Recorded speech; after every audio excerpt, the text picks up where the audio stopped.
All right. Oh, Yoshi, he's so cute. It claims it's working. This time I tried to just push the button that just said do everything at once instead of in steps. So let's see if this works. Where's my burrito? Let's see. Oh, the dog looking for his. Ah! All right. Where the hell is it? Wait. Okay. Open it. Oh, Yeah, wait. Hold yeah, on. we're good. We're good. We're good. It's doing the thingy thing. Uh-huh. All right. Let's see. Is the live event going to show up? There it is. Oh my goodness. It's working. It never works on the first try. You gotta go. It never works on the first try. Okay. Hold on. View I know, controller. right? What went wrong? They can't hear me. Or there's an echo. Oh, there's an echo. Hold on. I'll fix it. I'll fix. No, I don't know. I'm guessing. You're something. Yeah, There's our, always our something. track record. Yeah, totally. All right, here we go. What's up, Lindsay, Jay, PhysX, Techno City, MTB Geek, George Blakely III. What is up, my friends? Welcome to the chat. We got Jay Santiago and QA Library hanging out. All right, let me get the. Nathan says we might need more mods on YouTube. Yeah, I stirred the pot pretty hard yesterday, but we'll stay away from that. Oh man, yeah, no, yeah, we'll leave it at that. Yesterday was an interesting day for the social medias and Twitters of the world, and the Twitches. Here, let me share out the stream. Yeah, if you guys want the back shit crazy stuff I do, you got to go over to my Twitch for that. We try to keep that off of the YouTubes. It's true. All right, so let me copy. Okay, I got my link. I got my little linky link, so I can go out and tell everybody on the interwebs. TikTok is back. Hey, cool. Thanks, Eric G. $5. Woohoo! Got to notify and on time. Ooh, It's amazing. That. Nice. Is YouTube actually being nice to us? Hold on, we'd still need to wait a little bit before we can curse or say bad things yet. I think I already dropped a S-bomb, so you know, I think I've already doomed. Fuck! It's like, son of a bitch. Ass titties. Ass titties. I love that video clip. Wasn't that like originally? I want to say that was like Chappelle's show that I originally saw that, or maybe no, it was Tosh.0. Yeah, It was something like Tosh.0. That's what it was. Let's see. Okay, I sent that out. Let me send out one more link on the whole Facebook because we were gone last week, so I figured I'll let people know that we're not skipping this week. TikTok is back, baby. Let's do this. If you guys could also be so kind as to go tweet out the link, that would be awesome. Wow, there's 53,000 posts with hashtag TikTok. Man, I feel so unoriginal now. All right, let's see. Oh, and got to tell the Discord guys. Can't forget to tell the Discord guys. They get triggered when I don't. So, all right, let's go over to Discords and fire this off in all directions. There we go. Go ahead and tagging everyone on there because they love when I do that. I think Jay Santiago is swooning. He says, "Oh, he said my name." Oh, that makes me feel good that somebody even like cares who I am anymore. Let's see. Okay, so I got dashboard up. We're good. Video's good. Audio's good. This almost never happens. This is a magical omen, my friend. Let's see here. Sounds like you just woke up. That's because I did. Yeah, I'm maybe 2 hours. Maybe I've been awake since 8:45, so about an hour and 15 minutes ago, and it took me probably a half an hour just to get like my eyes open and get moving. Another half an hour to eat something because I wasn't going to, but I knew if I didn't eat something, I'd pay for it during the stream. And then I stand before you completely unshowered and stinky. But you know what? You know what? It's worth it. It's worth it to hang out with my peeps here on the internet. It's amazing. Hey, Rico, man. Thank you for those 5-pound roos that actually watching one live. How you guys been? It has been probably one of the worst weeks of my life personally. But how you been, Ox? You have a good week? Mm-hmm. Yeah, okay. More or less. Good. You know, it balances it out. It out, you know? It's like, you know, you have a good week when I have a bad week. And then when I have a good week, you have a bad week. And we just, you know, it's like we keep the universe all balanced and shit. Yeah, no, it's pretty all right. Nothing. Yep, my cables are labeled now and plugged into the right spot, so I guess that's looking up. Right on. Oh my gosh. Wait, what PhysX said, reaction roles might be a good idea for the Discord. It would only let people who want to be pinged. No, but because the problem is nobody wants to be pinged. So you got to force it on them, dude. You can't give them an option. If you give people an option, then they'll never do it. I'm talking about like the Discord everyone. I think you could still go. Yeah, I was gonna say. I think you could. Yeah, regardless, I think everyone will still ping everyone. Yeah, I already abused the hell out of TTS, Outside of, so now everybody like, has that disabled.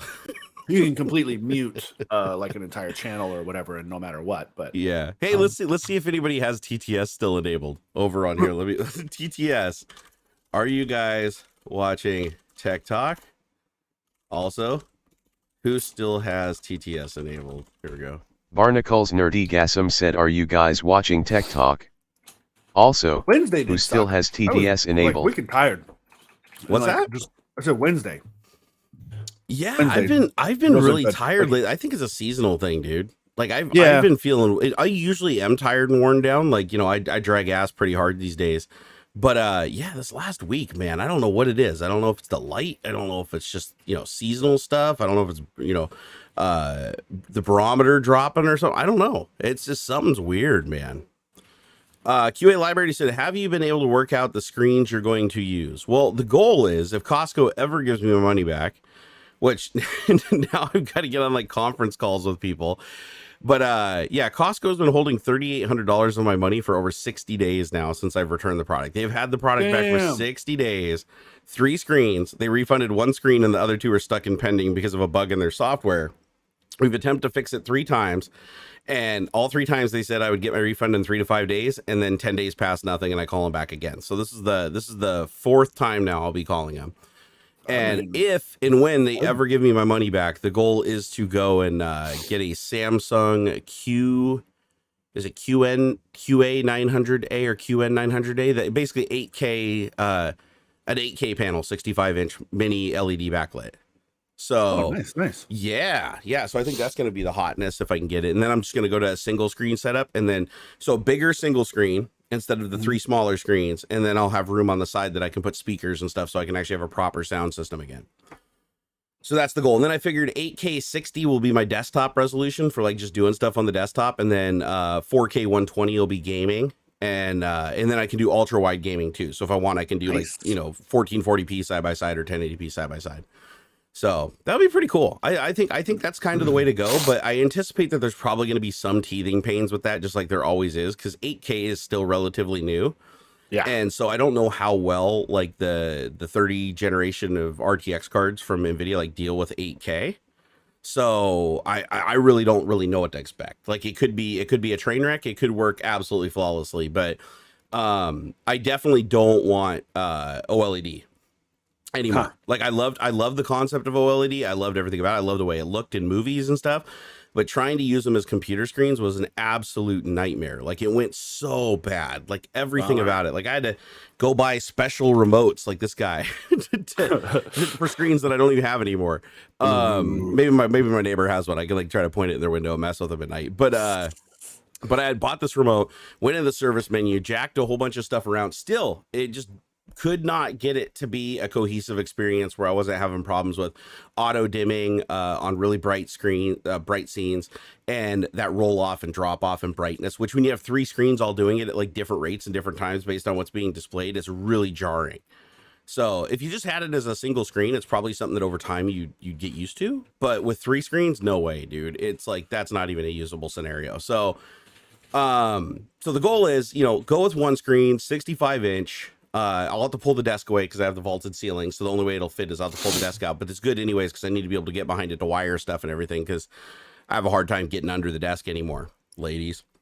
So, I'm going to do that. And then I'll put some sweet, you know, mid-tower speakers and some subwoofers and stuff up here and have like a really cool sound system. That's the goal.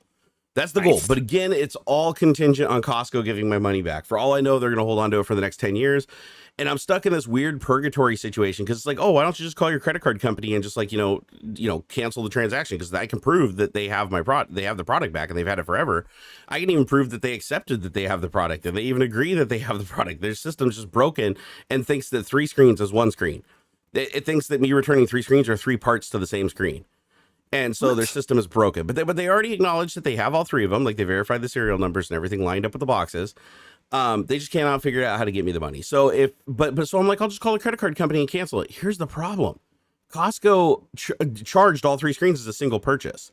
So, and they've refunded me 1 of the screens. So I have 1/3 of the money back. So I can only cancel the credit card transaction. I can't just get a portion of it back. So if I cancel the whole credit card transaction, then technically I'm the thief because now I'm stealing $1,400 or $1,500 from Costco. because they've already refunded me one of the screens. So if I cancel and refund the transaction, then I have all the money plus one of the screens. That's silly. Some regional office could cut you a check and they can figure it out on their end. Yeah, they don't that's need what to I'm be, trying to do. They don't need to be holding Yeah. your money. I don't know.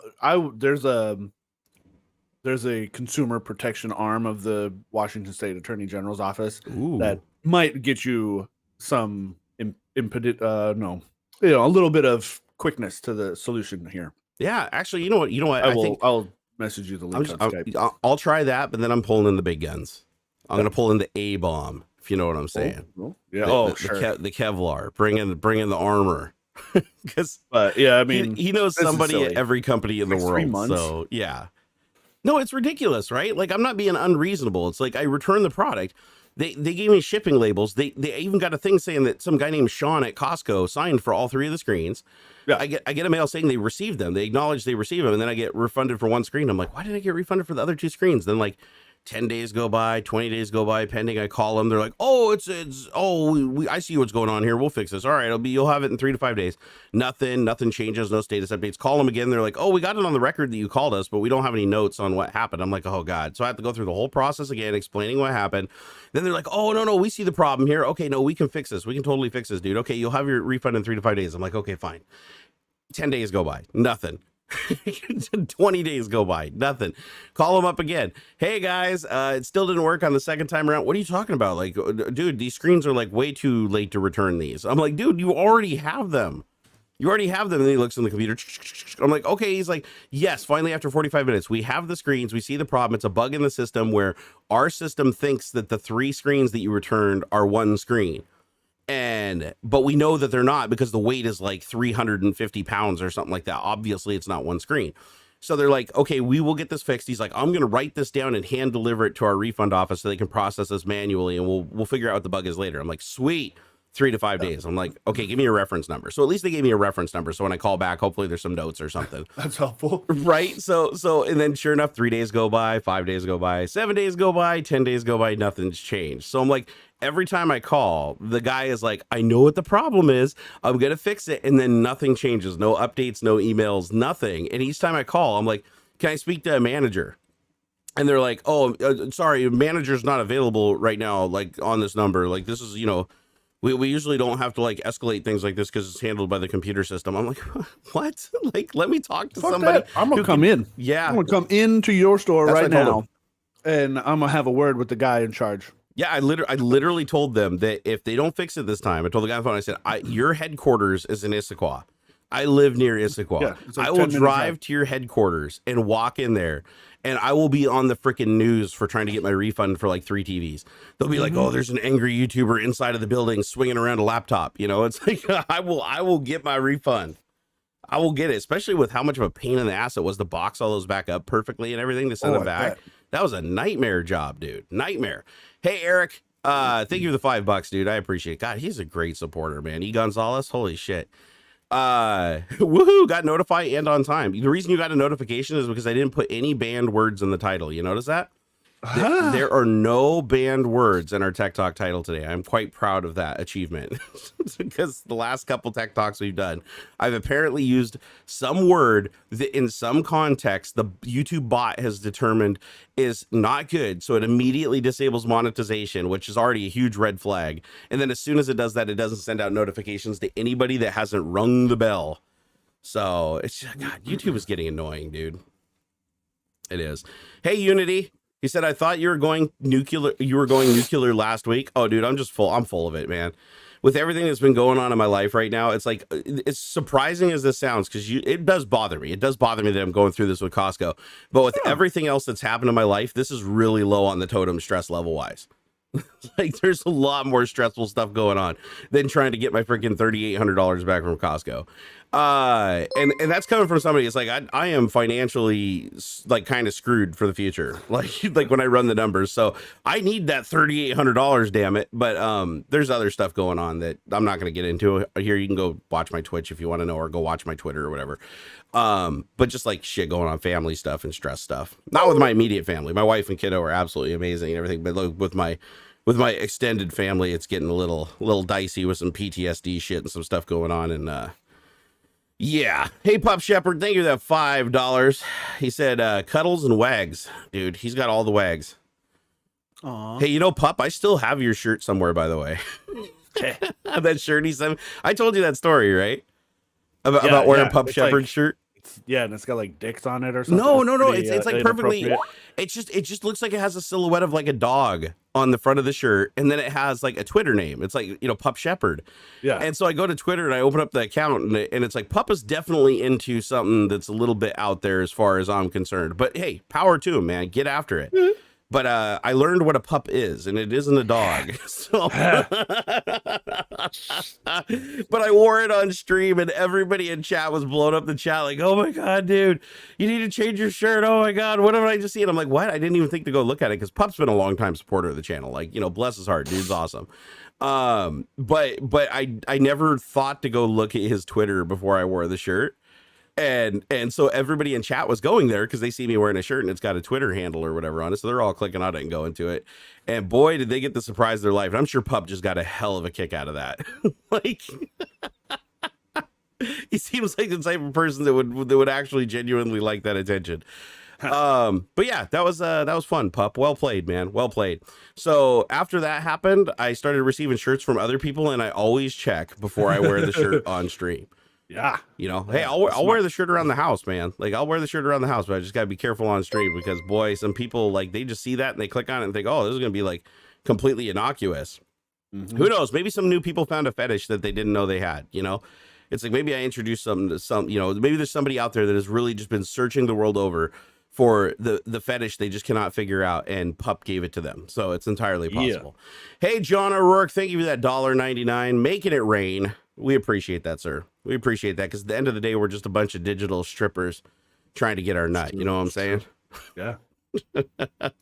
Nick T said, I saw the Streamlabs stuff going on, but haven't been able to catch streams because of work. Are we talking 20-minute straight rant? Oh, dude. Streamlabs has not just crossed the line. They walked over it and set it on fire, drew a new line, and then walked over that and took a steaming dump. Like, I actually, in a way, I feel bad for Logitech. I feel because Logitech bought Streamlabs like recently, like within the last year, Logitech dropped like $80 million, like 80 super stacks on Streamlabs to, you know, gain access to their software library and everything because they were the name in streaming for a lot of people, right? Sure. Well, it turns out that Streamlabs, the only reason that they're a name in streaming for a lot of people is because they've basically been shilling themselves as the real OBS project. So even though they steal the software, like, and I say steal, like normally it isn't to borrow you take open source, you fork it, and you create your own thing out of it. They just took like OBS's software, never kept up with the updates and the feature work, crippled a bunch of stuff so they can put their own proprietary pay-to-play stuff into it, and then basically made it so they would have their name at the top of every search engine. So if you went and did a search for like OBS or OBS Studio or Project OBS, you'd get Streamlabs as the first sponsored link. And so Project OBS, which is the true open source project that Streamlabs borrowed, they finally just came out publicly and said, listen, we've been trying to get them to take OBS out of their name for like 2 years. They even asked us if they could use OBS like 2 years ago. We told them to go to hell. Not really. They were nice about it. They were like, please don't use our name.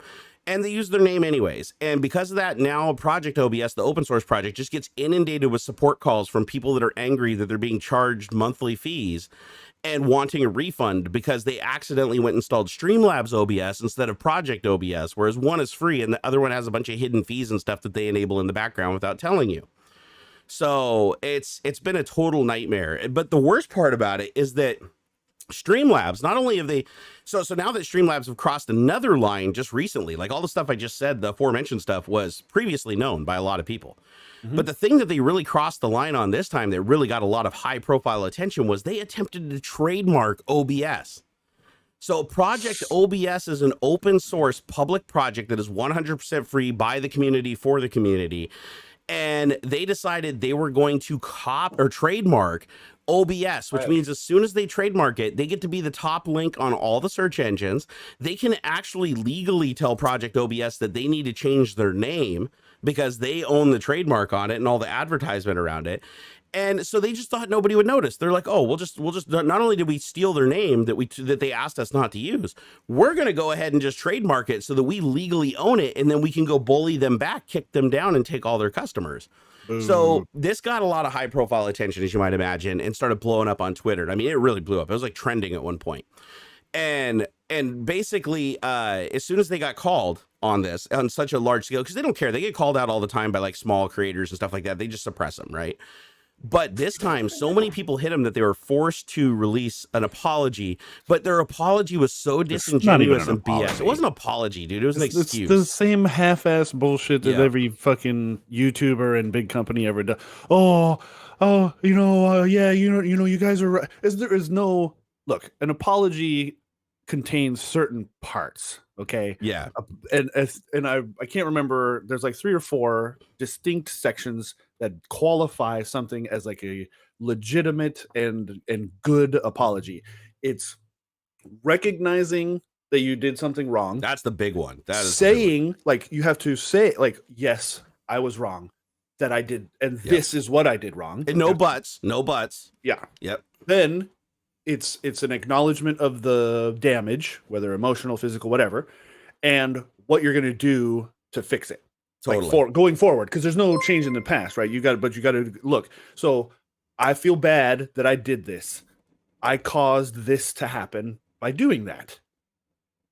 I'm not going to do that again, and I will do this to make sure that doesn't happen again. Yeah, like, or at least some kind of missing half that part. Yeah. They say, yes, we recognize we did something wrong, and they got the back half of it. There's no like sorrow to it. There's no like, oh, I feel bad for what I did. It was just like, yeah, we fucked up and we're gonna go do something. We're gonna try and do something different. And they didn't even pull off the most important part like correctly. They're like, they said we're gonna stop using the OBS name.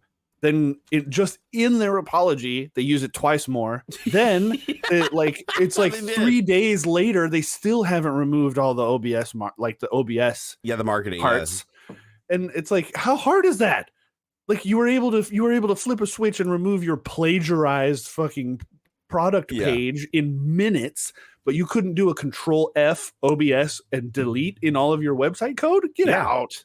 Yeah, or it's still up on the search engines. They should have pulled down all their sponsored posts. It's still there. I did see somebody post that they pulled their Google ads. So they did. All right. If you search just OBS, they shouldn't be the top. Okay. They shouldn't have an ad at the top, and they shouldn't be the top. Okay, good. They did fix that. I can confirm, because when I looked at it last time, I typed in OBS Studio. It brought up sponsored Streamlabs OBS. And now it brings up OBS Studio like it should, like the actual project OBS.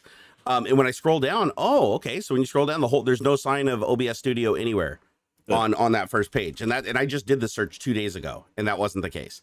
So let me do a search. Let me go to Bing and do a search. Streamlabs.com is one up from the very bottom on the first page of Google results. I'll be damned. They also fixed it on Bing. Okay, so dude, you know that they got spanked hard when they're having to do this shit. Like, Papa Logitech probably stepped in and said, "Hey, the fuck you guys doing? Yeah, hey guys, we're gonna need the 80 million back."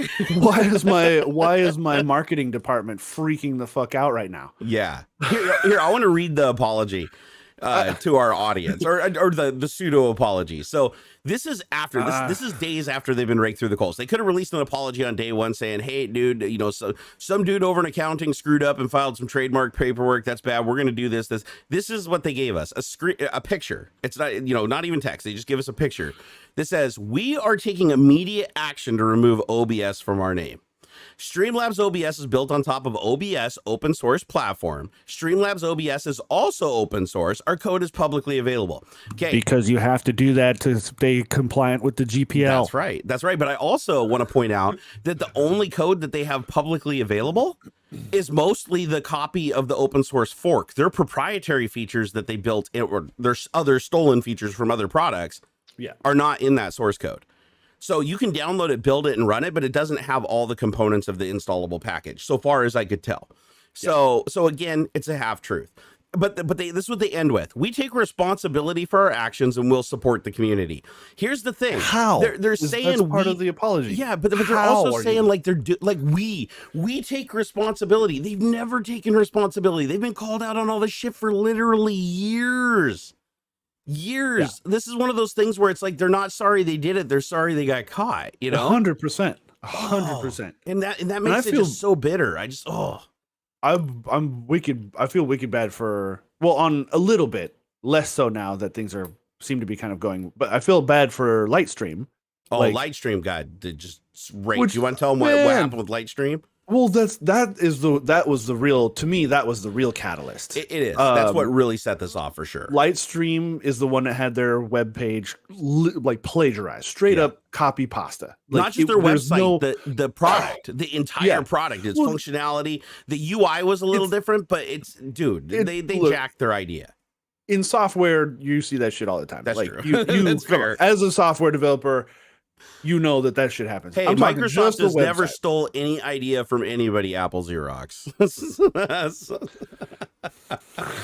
They paid Xerox at least. They did. But that's something else. Yeah. So, but the plagiarism. There is no way anybody who has any sort of slight bit of experience or understanding of how web development works, they will accept the answer the Streamlabs gave for them copying. This is like a photocopy of that website, of that particular page. Yeah. I do not in a million years believe that was placeholder text. It is copy and paste. Like, it's like they hit F12 and just copied the code over and like the view source copy paste and like, we're going to do this now. Like this, the content of the reviews, even they went so far as to change the names of the people in the reviews that they were using for like their product. Not the reviews. But not the content of the reviews. Yeah. Like, look. It's so bad. I have taken inspiration from other people's like Twitter posts and stuff, right? Yeah. I at least have the common decency to like put it into my own voice. Right. Okay.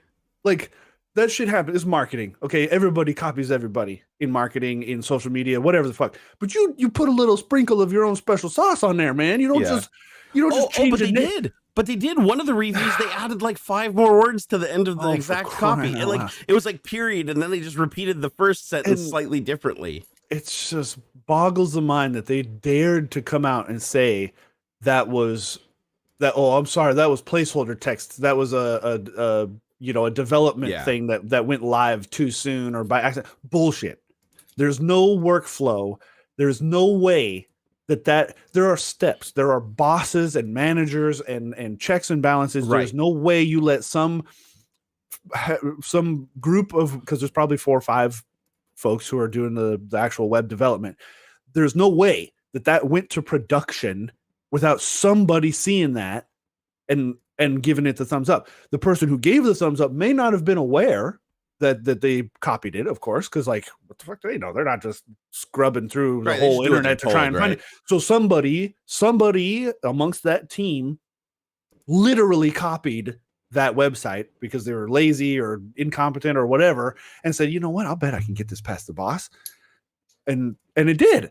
And then they got caught, and then they're going to try and double down and say that was placeholder text is lorem ipsum, or a bunch of fucking scattered letters that I counted on my keyboard. That is placeholder text.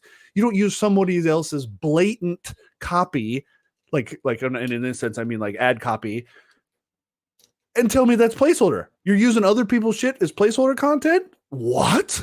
That just means that you're literally sitting there in your office copying other people's stuff directly. You admitted to plagiarizing somebody else's content as your production workflow.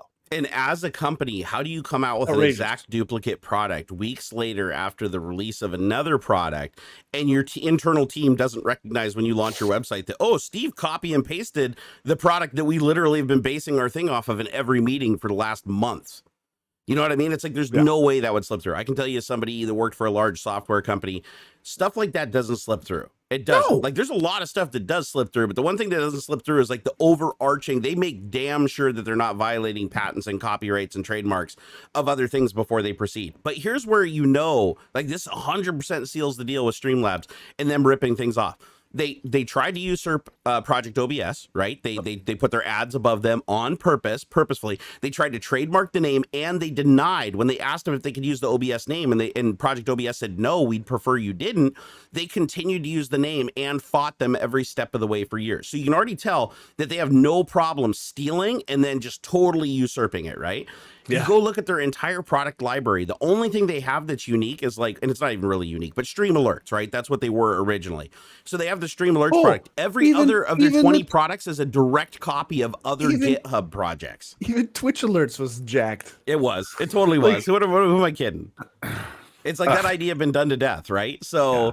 But the weird thing is, like, they have this entire library of basically stolen software from GitHub. Like, for instance, Streamlabs OBS. I get them so mixed up, but that's the problem, right? The problem is it's very easy to go, oh, is it Streamlabs OBS or is it Project OBS? How many people do you see in the comments and stuff say, oh, I thought Streamlabs was a collab with the OBS project. I thought they were a team. Dude, I straight up thought so for the longest time. I was like, I even messaged Project OBS on Twitter like a year ago when I found that Streamlabs was robbing its customers. Which I'll talk about that next. Like, that's another big one, right? That blew up. I hope that they get what is it? FTC, I think handles that. I want to see. What is it? Anti-consumer practices, man. Yeah, it wouldn't be Security and Exchange. It'd be the FTC, right? Yeah. For anti-consumer practices, and it's like 47. Well, that's a whole. We'll get into that, dude. It's so bad. It is so just the shit that they do, because everybody started going back and look at their history after this, because they're like, wow, like what other shady shit has this company done? And it's just one thing after another after another. Like, Streamlabs needs to die. Like, it straight up needs to disappear off the internet. Logitech needs to just say, set that 80 million on fire and throw it away before it turns into a $250 million lawsuit. Something. And get the hell away from it, because they're gonna head it off. They're gonna head it off. They'll probably settle with. They'll probably start some lawsuits, and Logitech will come in and settle with OBS Project and give them, $100 million or something as a donation or whatever. You know what else was super ass is that I saw a bunch of people on Twitter. Now, here's the interesting thing. It's a very small group, but there is a group on Twitter that's defending Streamlabs and going, oh, this is just business and blah, blah, blah. And they make a good piece of software and everything. So I started researching some of these people, and I won't name any names for, obvious reasons, but I started clicking on some of these positive reviews, looking at them. These people all have like Streamlabs premium affiliate links and running ads for Streamlabs. And it's like, so the only people that can defend Streamlabs are the people that profit from duping other people into installing it and getting screwed. And let me tell you why you get screwed with Streamlabs. I actually was the one that broke this story. I think it was about a year and a half, 2 years ago. And it blew up. It absolutely blew up. The dumbest thing I ever did was just because I uninstalled Streamlabs at that point. I was like, okay, I'm done. And I washed my hands of it and moved on.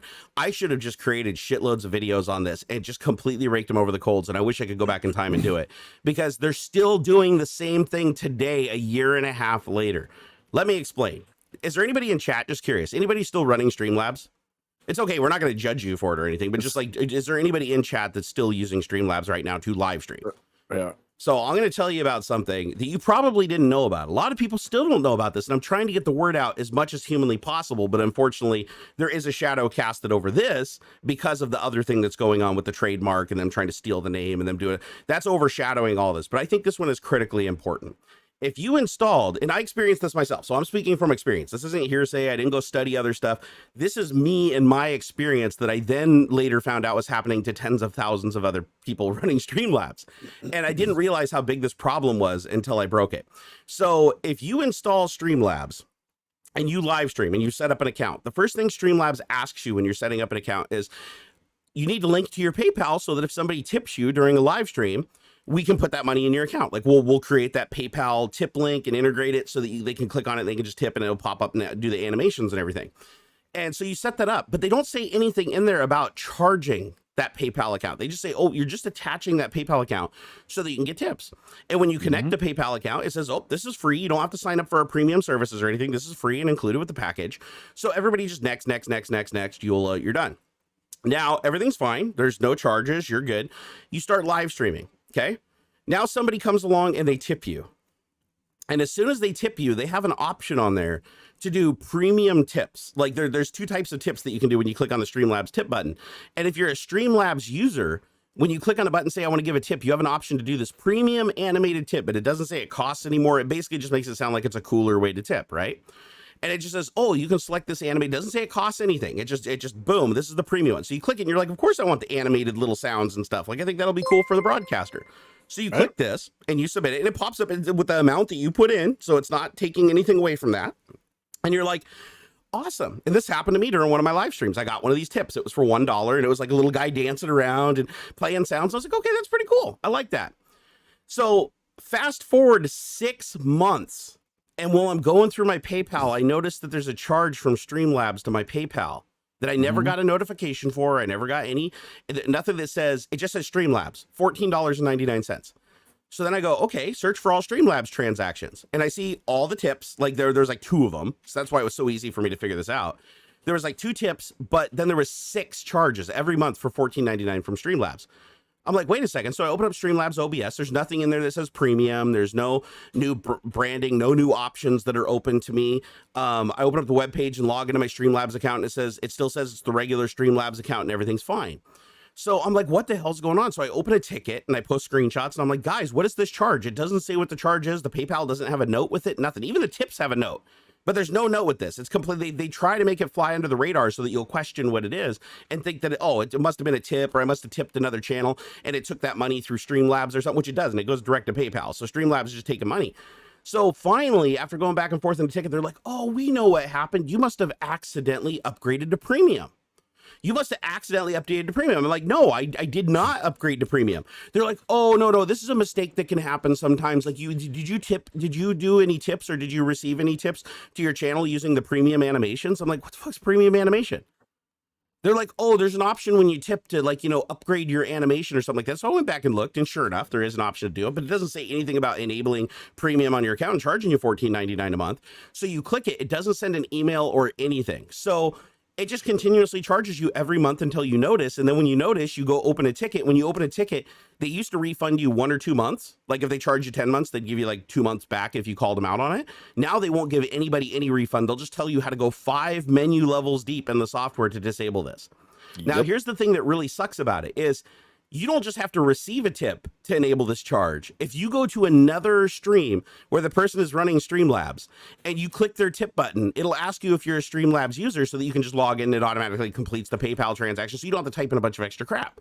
So if you're a Streamlabs user and you push that and you complete your tip with the little animated premium one, it automatically enables premium on you, even though you're not even running Streamlabs software.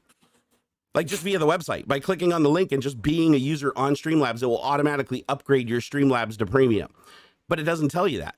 So let me tell you this. Go into your Brad M is like, I use Streamlabs tipping and I've never had this happen to me. Well, you're lucky, Brad, because it happens to everybody else. What often will happen is it'll be the person tipping you as well. Yeah, the tipping that ends up. Yeah, so go tip somebody else.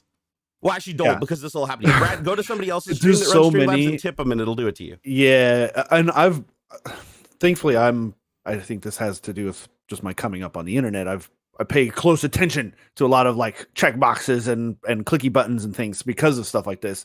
Because I tried Streamlabs way back in the day. But yeah, it's really, really easy because like by default, it's just a little check mark that you're not paying really close attention to. And as you tip, it's like, oh, we're going to sign you up for this like monthly tippy thing or something like, or the pro, or it's if bullshit. You run Streamlabs, go not right now, after the stream, go to PayPal. Go, even if you just run Streamlabs as a streamer and you're streaming, you've received a tip or you've given a tip to anybody else that's running Streamlabs. Or even just through PayPal, even just through a PayPal link to another streamer that might be running Streamlabs. If you've done any of that, go to your PayPal and do a search for Streamlabs in your transaction history and see if you have any places where Streamlabs took money out of your account, like the negative. Like it won't say positive $1 tip or $10 tip. It'll say negative $14.99 or $5.99 or $4.99, depending on like what area you're in and what deals they were running or whatever at the time. And I've had thousands of people now inundate me since I first called this out like a year ago. Still to this day, I find people finding the old tweets and they send me emails with screenshots and they're like, oh my God, dude, I've been charged for like 3 months, 6 months, 8 months. One guy had 18 months that he was charged for. And when he went back to him and tried to get a refund, they wouldn't refund him on any of it. And all they did was tell him how to disable it. The other thing is you can disable this option through Streamlabs, but it's like 5 menu levels deep, and it's not an obvious thing. It's like, oh, disable premium emotes or something. It doesn't say that this will, prevent you from being charged or something like that. But it's like really non-intuitive. And the other thing is when you upgrade the software, when I did a software upgrade, it re-enabled this because while I was doing a stream, another tip came in. I didn't have the link posted. Like somebody found it just because they had Streamlabs, that somehow it told them that I had Streamlabs. They went in and tipped, it popped up, and I saw this animated emote again. And I was like, how is that possible? I disabled this. And I went in and looked, and it was re-enabled because there was a software update. When I installed the software update, it re-defaulted the option back to screw me again. So I decided to do a little sleuthing on this because I was like, okay, is this just some mistake or problem? So I contacted Streamlabs and I said, hey guys, I'm getting a lot of people that are coming at me saying that they're experiencing the same problem. Do you guys think you can like change this or make it more obvious or, tell the user when they're signing up and linking their PayPal account that I don't want Streamlabs to charge me for anything moving forward? Like I just want to use the free copy. Nothing. Crickets chirping. No response. Tried to contact him on Twitter. No response, even though they're responding to everybody else. I'm like, okay, that's a little sus. Especially since I'm a verified account. I'm like, usually companies are pretty good about responding to verified accounts. So I'm like, what the fuck's going on? Why aren't they responding? So I get a message from a guy who finds me on Twitter. He's one of my fans. And he goes, hey, can I DM you? I'm sure I follow him. He DMs me. He's like, hey, I work at Streamlabs. He's like, I'm a huge fan of what you do, but I need to remain anonymous. He's like, because obviously I can't afford to lose my job right now. But he's like, I really am disappointed in what Streamlabs is doing because we have meetings about this all the time and employees like myself bring this up. We're like, it is not because of the number of tickets that are coming in and the number of service requests for the refunds and stuff like that. It obviously is not ethical to be doing it this way. And all the meetings say, no, we are not going to change it because it constitutes 70% of the company's overall revenue. Yep. So they acknowledge in meetings. I saw that on Twitter. Yeah. I saw that on Twitter too. Yep. A few people was mentioning that. Yeah. Yeah. So they acknowledge an internal employee, obviously who I can't give up for obvious reasons. But actually, I don't even know if he still works there. I should see because they fire everybody at Streamlabs. Streamlabs has the highest turnover rate ever. I should contact him again. But he basically said he wanted to remain anonymous, but he said, listen, we are aware of this. We do bring this up like fairly frequently. But when we do, we're shot down because this constitutes 70% of the revenue for the company because they know that people accidentally sign up for this. They intentionally suppress the emails and don't send out excessive notifications. Their support. Yeah, their support Twitter is full of. Oh, sorry. Oh, it sounds like you accidentally signed it up for our pro, blah, blah, blah. Go look for yourself. It's the same canned response. There's people getting charged the $150 yearly thinking that they signed up for, I'm just going to try Streamlabs Pro or whatever for a month. And it's like, what the fuck? You charged me $149. What the fuck's going on here? Yep. And this is 100% anti-consumer practices. And if this gets brought to the appropriate like regulators and stuff, this is blatant. There are many cases of precedent of this sort of almost exactly this sort of making it overly complicated to unsubscribe. It's ridiculous. To cancel your account, you have to call this phone number between these 2 hours Central Time, every third Tuesday. That kind of shit is completely anti-consumer practices, and the federal government will step in and say, this is bullshit. You have to fix this shit, and you owe everybody like for the last 5 years. It'll be class action style. I hope so, man. Yeah, because this is freaking really. But you're right. If you go look right now, if you go to Twitter and you look at Streamlabs, like you just do a search for Streamlabs in the search box, and you look at all the people, there are a ton of people messaging them about this PayPal charge still, and they have been for like years. And their responses are always like, oh, you may have accidentally enabled this premium thing. Like, oh, maybe you accidentally. It's like, no, they know. You can tell it's a canned response. Like that is their number one tech support issue. And then they basically don't tell you they're going to refund you. They're like, oh, you can go into settings and disable this, but then, you still paid for everything up until that point, and they can still snare the next, 5 people that install it and run across this problem, and they can bleed them as long as they want, right? Until they notice. And the weird thing is, every time I've pointed out, like yesterday, we even went on stream and I just had like hundreds of people message them saying, hey, have you guys fixed the problem with the, automatic premium upgrade and the bad verbiage and the hidden transactions and no note on the PayPal thing? And like crickets chirping, like nobody's responding to any of them because that they just have a standing order that if you see anything on Twitter that alludes to this problem other than somebody just asking about it, right? if they're calling it out for what it is, then just ignore it. And they do. They completely ignore it and do not engage on any of them because they don't want that showing up in their feed. But you can see all those messages coming from people going back like 2 years.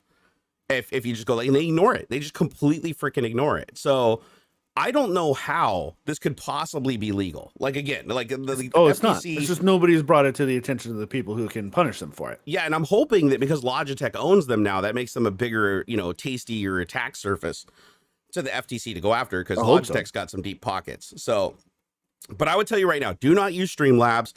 Delete it. But there's a lot of people that don't want to switch from Streamlabs because they're like, I spent a lot of time setting up Streamlabs, and I understand that. Like, I do understand that it's really difficult to set up Stream. However, it's super easy. You can back it up. Like if you install Project OBS and you go to Stream Elements, right? Stream Elements is just the online version. Stream Elements plugin. Yep. Just install the Stream Elements plugin. Their service is free and they don't have a bunch of hidden charges and stuff. Like if you want, you can sign up to do their merch and stuff, and that's how they make their money.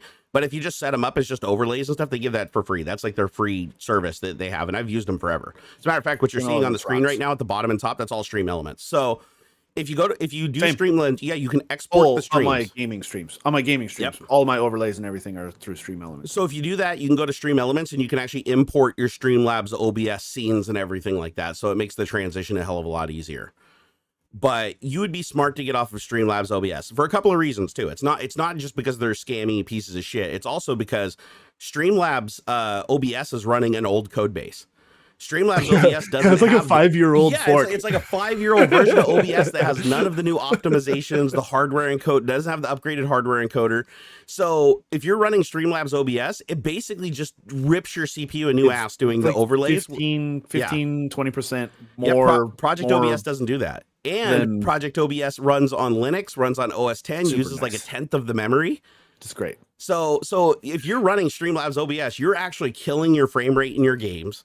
You are taking away resources from the system that it does not need, and you're missing a bunch of the functionality that's now built into the latest OBS.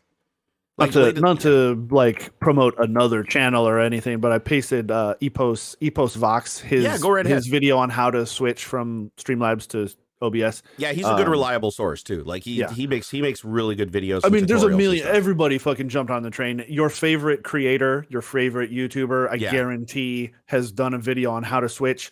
Epos is a cool dude, and there you go. And plus, he's used like everything. Like when it comes to live streaming, I'd say that he's probably the one that's used more plugins and more software and more janky shit than anybody. So just to clarify, because Death Nate just asked, should I get OBS Studios or Elements? So it's two pieces.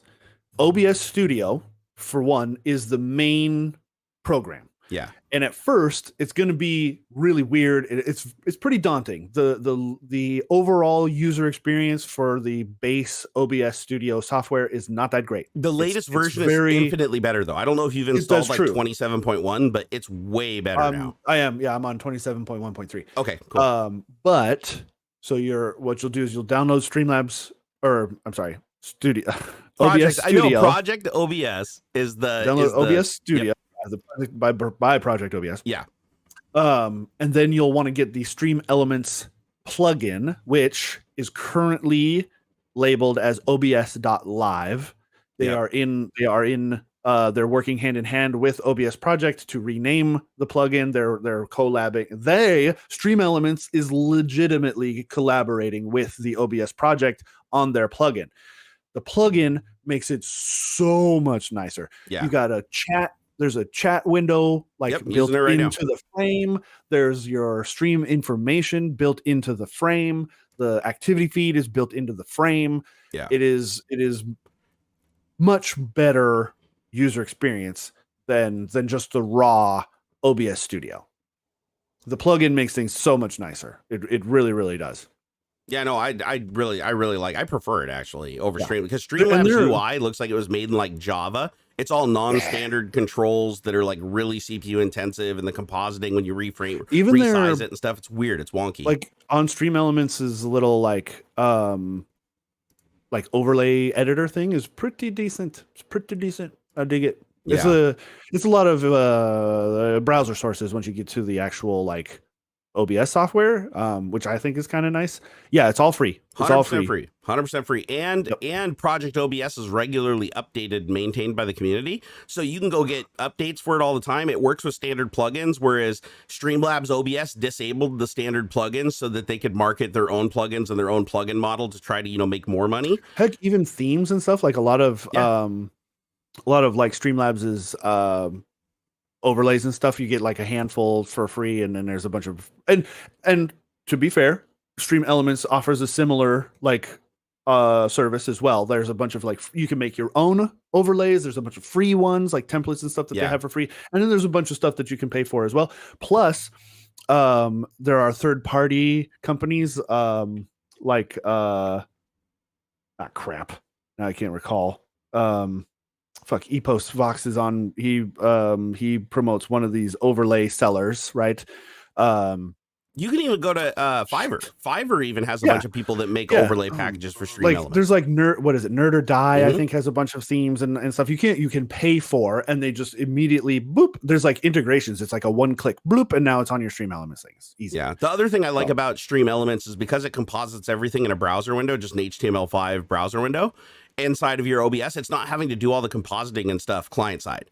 Yep, so because all the overlays are composited on the server and just sent down as a web page. So you don't, if you have like, 100 layers that you did client side, or you're using Streamlabs OBS where it's rendering it all client side, especially with the old model, it's pretty clunky. Like when you get a lot of layers and you get a lot of stuff going on, it starts chugging pretty freaking hard, even on high end hardware. So that's the old Project OBS, completely free, open source, regular updates, works with all the plugins. Anybody can fork it, anybody can change it, anybody can program for it and create their own fork and do whatever they want with it. Streamlabs OBS is basically proprietary. They copied the open source code. They put lipstick on a pig by putting the UI on it the way that they did. I think somebody said it was an Electron app, but if it was, then it'd still be cross-platform. So I think it's more that they're using some Windows specific, WPF or Windows Presentation Framework plugins or something like that, because it only works on Windows. They took an open source project that was built agnostic to work across all platforms, and they locked it down to Windows just because of the way their UI works. And it's just really poorly designed and really slow, but it pulls people in because it's like, oh, it's an all-in-one. You just fire it up and you got your scenes and your notifications. You just click this and you can add everything. But all it is just Streamlabs OBS with a bunch of other people's open source plugins added to it, and then repackaged and sold to you so that you'll install it so that they can hit you with hidden charges and stuff. It's stupid. It's just stupid. Don't run it. Don't support them. Like Logitech, the only way Logitech's going to drop them is if enough people complain. Yep. That's literally it.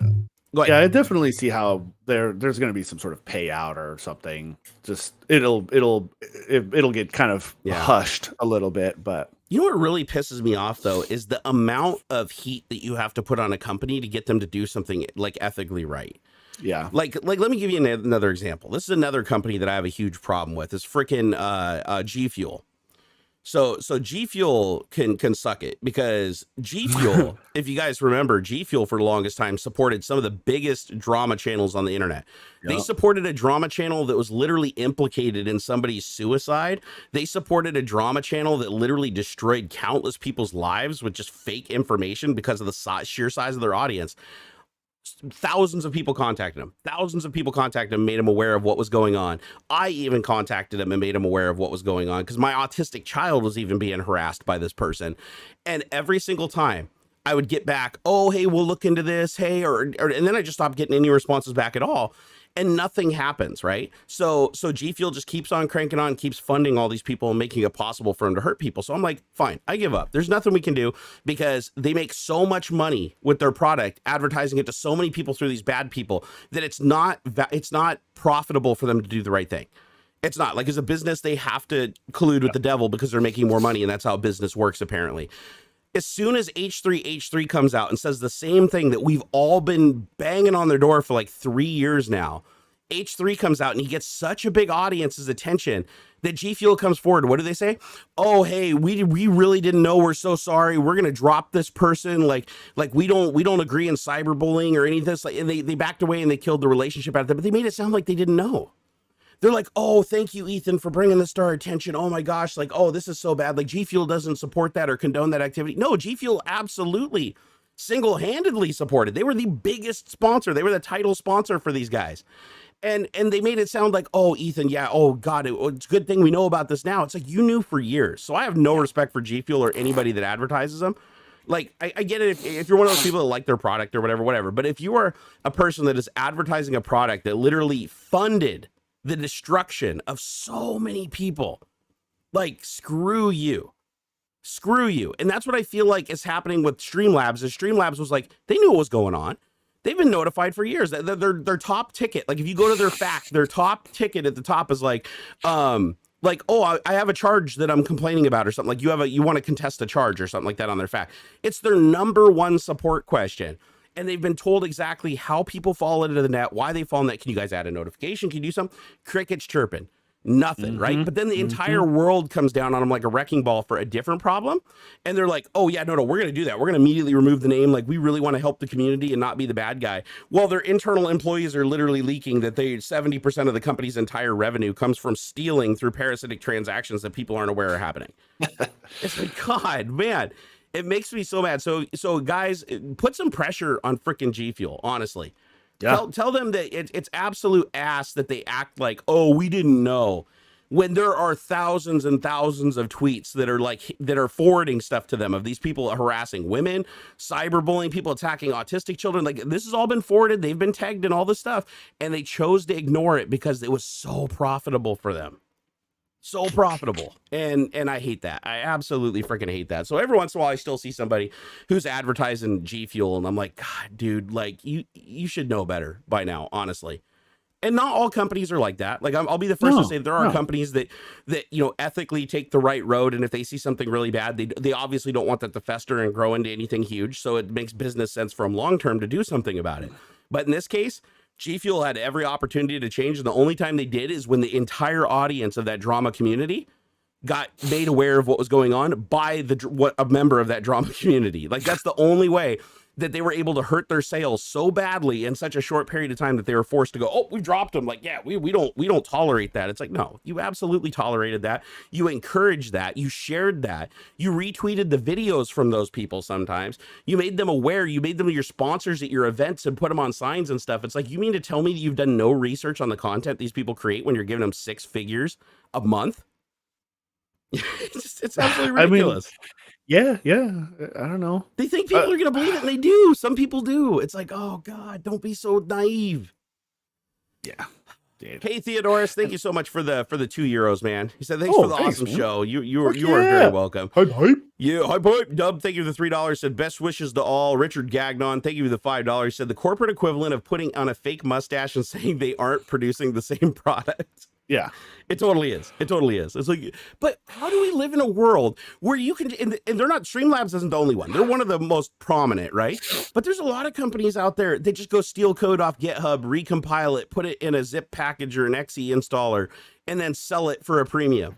Like, whenever I go search like Google and Bing for something, it'll pop up and go, oh, data recovery, get our data recovery tool in 1995. And then you open up the package and it's literally CloneZilla. They just edited it. Okay. I gotta sign for a package. Okay, go for it. So like, I downloaded one of these things and I undid the zip, and literally the files were still called CloneZilla. Here, let me see. I can turn that down. There we go. Wait, did that work? No, that didn't turn it down. Hold on. All right, here. Sorry, dog. I gotta quiet you down. There we go.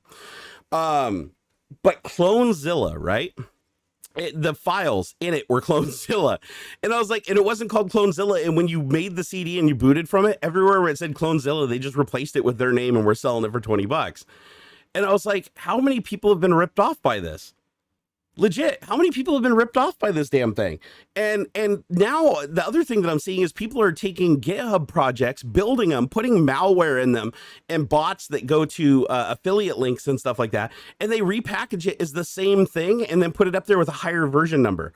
Have you ever done a search like on Google or Bing, and you get the top search result, which is like usually it's sponsored or whatever, and you click on it and it's like some shady website, and it's like Microsoft Word or oh, download Windows 12, get Windows 12 ISO right now, and it's literally just like Windows 10 with a bunch of malware added to the back of it or whatever, and they just put like 10.5 so it comes up as a newer version.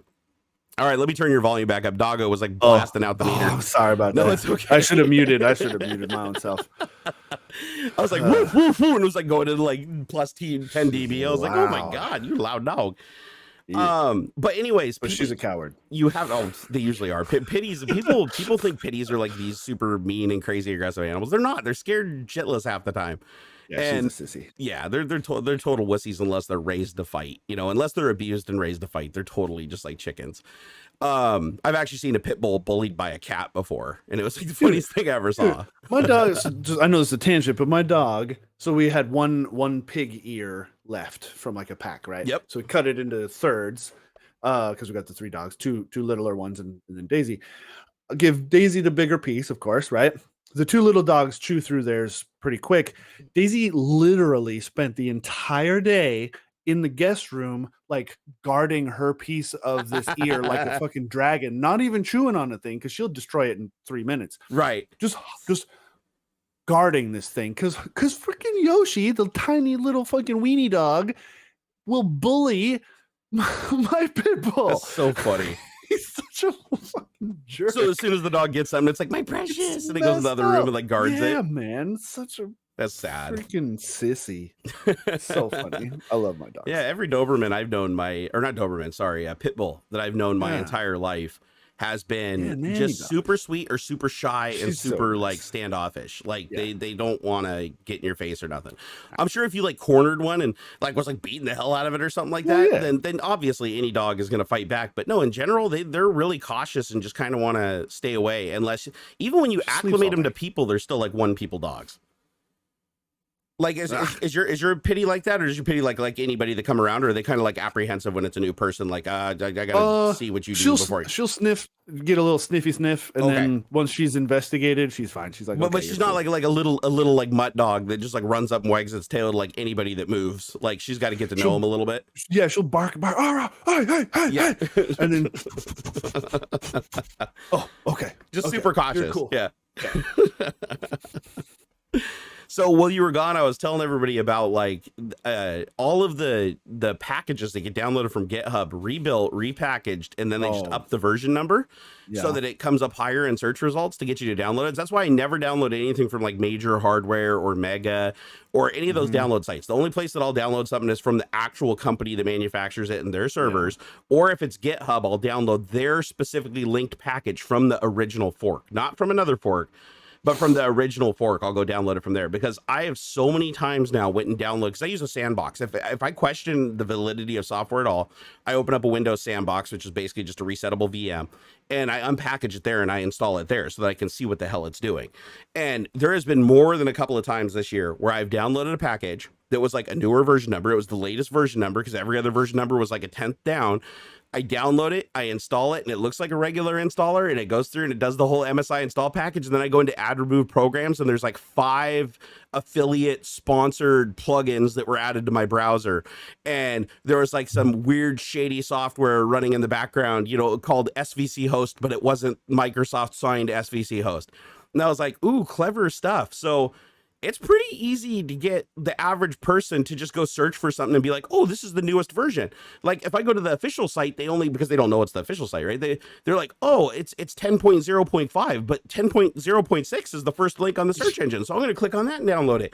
And you still get the program, and the program still installs and it still works. But in the background, you got half a dozen things, sending spam mails and clicking on affiliate links, generating affiliate revenue, or sending your keystrokes to a server so that they can get your passwords to log into stuff. It's terrible. It's absolutely terrible, but people fall for it so much that it's like, it's really profitable for these scammers to do this. And a lot of people don't talk about this. Like I hear people talk about like a lot of scammer emails and IRS scams, but I don't see a lot of people talking about the whole, bait and switch software package. And that happens a lot, especially with wares, dude. If you download games, pirated games and pirated apps, dude, 99% of the pirated games and pirated apps you install, they wedge stuff in. They don't just hack the binary to take out the DRM. They add in their own stuff that makes them money. So I actually had a person contact me that was like, oh, I have this game and it's pegging the CPU at 100% or something on the main menu, and it's only getting like 5 frames a second. And they're like, hey, have you? And nobody else was complaining about this. I can't remember which game it was. This was like a year ago. And they're like, I don't know what's going on. So I messaged them. I was like, hey, do you have a legit copy? Because that's the first question you ask. Because if it's acting weird and doing weird shit that nobody else is complaining about, it's like, is it a pirated copy? And they reluctantly, messaged me back and said, oh, I bought it, but, their servers were down. So I went and, downloaded it. And I'm using the downloaded copy. And I was like, so you're at 100% and you only got like 5 frames per second. Nobody else is complaining about this. So I was like, open up your process and sort by what most process used, like most processor power used, CPU percentage, if you will. And he opens it up and he goes to CPU percentage, and they didn't even change the name of the XE that they installed in the background. It was like ethminer. Ethminer.exe was eating 99% of the CPU and the GPU. So what they did is they basically cracked a piece of software, and then they added this miner to it, changed the installer script to install the miner in the background, and just execute the miner on startup of the system. So they got the game, but they can't play it very fast because it's got a freaking virus in the background, crypto mining and sending money to their wallet.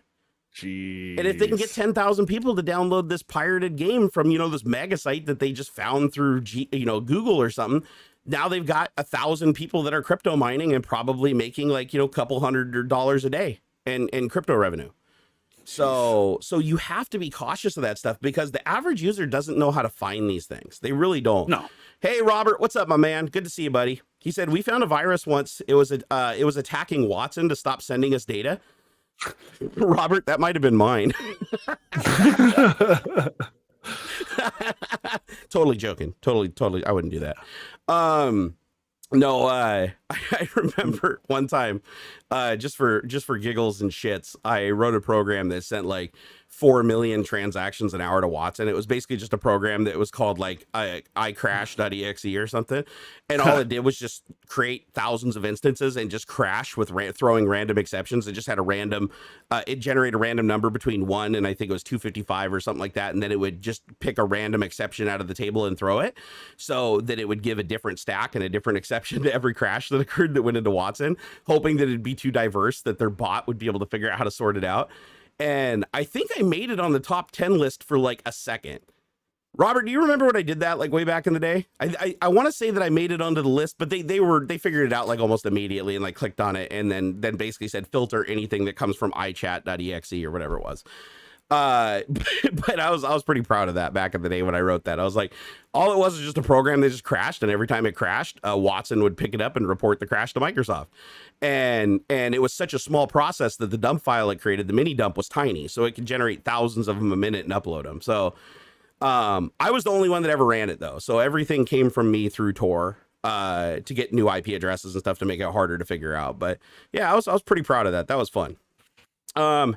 Ooh, we have a little bit of a bitrate issue here. What's going on? Hold on here. No, I can still hear you just fine. Oh. It's to the stream to YouTube. Here, let me double check here. Yeah, we're good. It's on YouTube side. Oh well, it'll clear.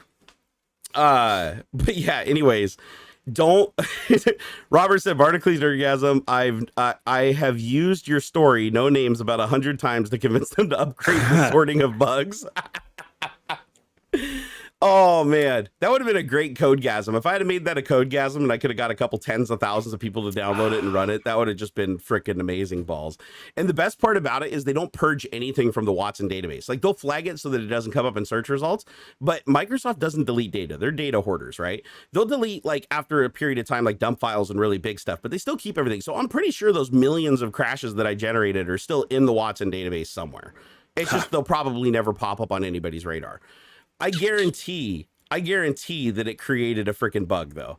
I guarantee you that there is a bug somewhere in Git or Product Studio for the iCrash exe that was just closed as won't fix or by design or external or something like that. So Robert Taylor, by the way, in chat was a coworker of mine at Microsoft for a very long time. Oh, cool. Yeah, and he's since left too. He's going to, bigger, brighter pastures and going and doing something else because he got sick of Microsoft shit too. But oh, Robert said it never worked. Interesting. Well, I know that my stuff got reported to Watson. Like I have the confirmation report that it all got uploaded. So it may not have shown up on any on any of the top 10s or anything like that in the list, but those crashes are still in that database eating up hard drive space somewhere. So I'm proud of that. Cletus, my man, thank you the $5 tip. He said a smidge off topic, but since Avast antivirus updated, they are now trying to get me to download Google Chrome every time it updates. Um, Yeah. any I mean- free software that you download is going to finance itself through making you the product. So that's typical. That's absolutely typical when you download a piece of software and it tries that. The only thing is, does it ask you? Like, that's where it starts getting really, really crusty, is some of these things won't ask you. They'll just install like 10 things on your box as a part of installing the package. If it actually pops up and says, oh, I want to select what's installed, and you can specifically say, I don't want to install Chrome, or I don't want to install this, then in that case, they're just trying to monetize best they can, you know, by getting a company to pay their bills instead of you as the user. But still, I worry about companies that trade hands so much. Like, I don't know if Avast has been bought by anybody. Like, I don't know if that's happened, but there's a lot of companies that establish a user base with a free product. And this actually happened with an automation product like a couple of months ago, where they get everybody to come in and use their free product and sign up and use their service and get deeply embedded into it and tie all their services and all their shit into it, so they become dependent on it. And then after they become dependent on it, they end up courting companies to purchase them, sell the product for millions of dollars to a parent company. And then that parent company immediately goes around, monetizes it, pushes down an update to everybody. And now everybody's update either has a neg to update to premium, or it has some additional software or plugins or some crap generating them revenue, even if it's just telemetry or data that they can sell to somebody, just starts magically showing up in the product. And the average user has no idea that a new company bought it and there's a new EULA and all that. So that becomes very, very frustrating. So just be aware that any app that you install and run that is not open source, meaning that it's like community driven and community owned, if it is a closed source proprietary product and it is advertised as completely free, it doesn't cost anything, and there's no premium version of it that they advertise up front, like here's the free version, here's the premium upgrade. If you download that, chances are there's some stuff in there that is giving them data or giving them telemetry or giving them something that they can sell, because they have to make money. They absolutely have to make money. Cletus, my man, thank you the $5. Said a smidge off topic. Oh, I already read that one. Sorry, that's the download of a Google Chrome. See, that's what sucks too, is sometimes these things will like they'll put it in the package, so it's just a waste of bandwidth. Like, I've downloaded things before that it's like you download it and you're like, wow, this used to be like 2 megabytes and now it's like, 1.5 gigabytes. Like, why is this package so big? And it's because they literally put all of their malware and all the crap, all the value add or the default installs or whatever, all sitting there in the package instead of getting them from the internet when you select them. And that's a complete waste of bandwidth and hard drive space. And I hate it when companies do that. But a lot of them do it because they want to make sure that if you download the app and you put it on a thumb drive and take it to another machine and you install it, if it doesn't have internet access or whatever, and it can't get those plugins, they potentially lose a customer that was making them money. So they want to make it so it's all in the package. So even if you install it when you don't have an internet connection or it can't reach the servers, it's still going to install the crap that eventually when you do rejoin the internet or connect to an internet connection, it can start giving them what they want to make money.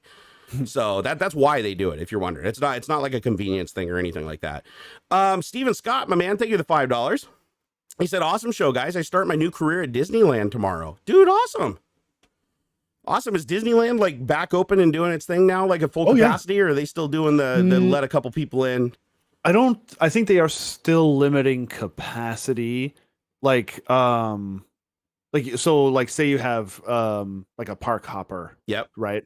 Where you can go back and forth between Disneyland and California Adventure. Mm-hmm.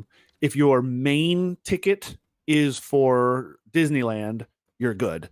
But they only let so many people in. Like, I think if you have the park hopper one, they only let so many people hop, I think. Right, like, or like you can only hop after 1 p.m. They have some limits and restrictions and stuff. So yeah.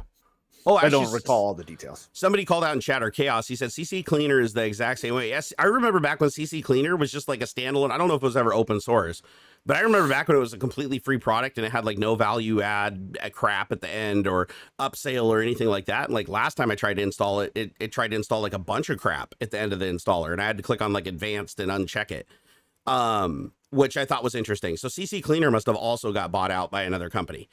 Because you have these companies that they basically just let like these little guys do all the work and establish a user base, and then it's just cheaper for them to buy the company and monetize that already existing user base than building a new one from scratch. I mean, social media does the same thing if you think about it, though. Like, I mean, Facebook, Twitter, all these platforms do the exact same thing, right? They get you to sign up. It's completely free. There's not a lot of advertisements. There's nothing that's really in your face. They give you exactly what you want. And then once you get all your friends and family indoctrinated into the free platform, now more ads start showing up, more targeted advertisement, collecting of analytics, selling of analytics. They basically, hook you and your family. And that's the model that everybody uses. Like it doesn't matter what kind of program it is. If it's a free program, it's going to want to reward you in some way for like inviting your friends and family, because once you get them dependent on the platform, then you and your family, who you're most likely going to communicate with the most, your friends and family, they're now on the platform too. And nobody wants to like try to coordinate and move as a group to another platform unless it's like, you know, gone or dead. So they know they've basically got you cornered and by the balls. And I hate that this works so well, but it does. It absolutely, like, as a business tactic, it does actually work, and that pisses me off. Yeah. Because you wouldn't think it would. You'd think that people would be smart enough to be like, oh, this is a trap. Like, how can you afford to give me something absolutely free when it costs all this server bandwidth and everything? You know, there's no way this is a sustainable model. But they're like, whatever, it's cool. I'm going to go ahead and sign up and bite. And then they get so heavily invested into it, and they get so many followers that whatever that platform does to them, they'll just agree to. Like, let me give you a little mental example here, a little thought experiment. Let's say TikTok, which is like cancer, but let's say there's a lot of good stuff on there. No, I hate the way that they manage they delete every third post I put on that platform now, because their bot has just flagged me as like a threat to China or something. So but TikTok, it's like, you upload a video and you're like, oh, this is cool, I can really get out there. Now let's say you have you get 1 million followers on TikTok, and it's like the most followed you've ever been on any platform, because they inflate their analytics more than anybody. I've never seen a platform inflate their analytics more than TikTok does. So, because they'll count everything. They'll just count the replay as another view. So like if you just like leave your TikTok app just sitting there cycling a video, which it does automatically over and over again, it just counts those as views. Really? It counts the plays as the replays as views, as long as they don't come from you. Weird. It's stupid, because I was wondering how I had a post with like 3 million views in 24 hours. I could dig out an old cell phone, create a fake account, and then just watch my own videos over and over and over again. Yep, as long as nobody reports you and you get flagged as an account or a bot or whatever, it should just accumulate. Now it might only accumulate so many a day, but yes, it will accumulate more than one. I got a few old cell phones. So you don't even need a cell phone, dude. You can just open up like 30 VMs running BlueStacks and just do it that way. But yeah, a lot of people game analytics on TikTok. It's the most analytics in the world are sold on Instagram and TikTok. Those are the two platforms that are gamed the most by bots. Makes sense. And it's because the way that they show you videos is really, really heavily dependent on how many people have previously viewed them in a short period of time. That's how they determine, you know, specifically how good a video is, versus YouTube using a bunch of input sources. There's basically just raw view numbers. Push your video. Yeah. Right. But let's say on TikTok you get 1 million followers, right? And then TikTok all of a sudden comes out and says, oh, we're going to charge our creators $5 a month. Are you going to leave an audience of 1 million people? Are you going to shut it down and leave an audience of 1 million people that you can reach when it's your most successful platform that you get the most attention and the most exposure on, and maybe even make money, even you monetize it, right? Are you going to let that go for $5? No, hell no. Nobody would. You're not going to give up like fucking $10,000 a month in revenue or whatever from your base, from advertisements and sponsored deals and everything, just on principle of $5 a month. Well, what happens when they up it to $10 a month? What happens when they say, oh, if you have over 500,000 or 1 million subs, we're going to, you have to upgrade to $30 a month or we won't reach all your subscribers.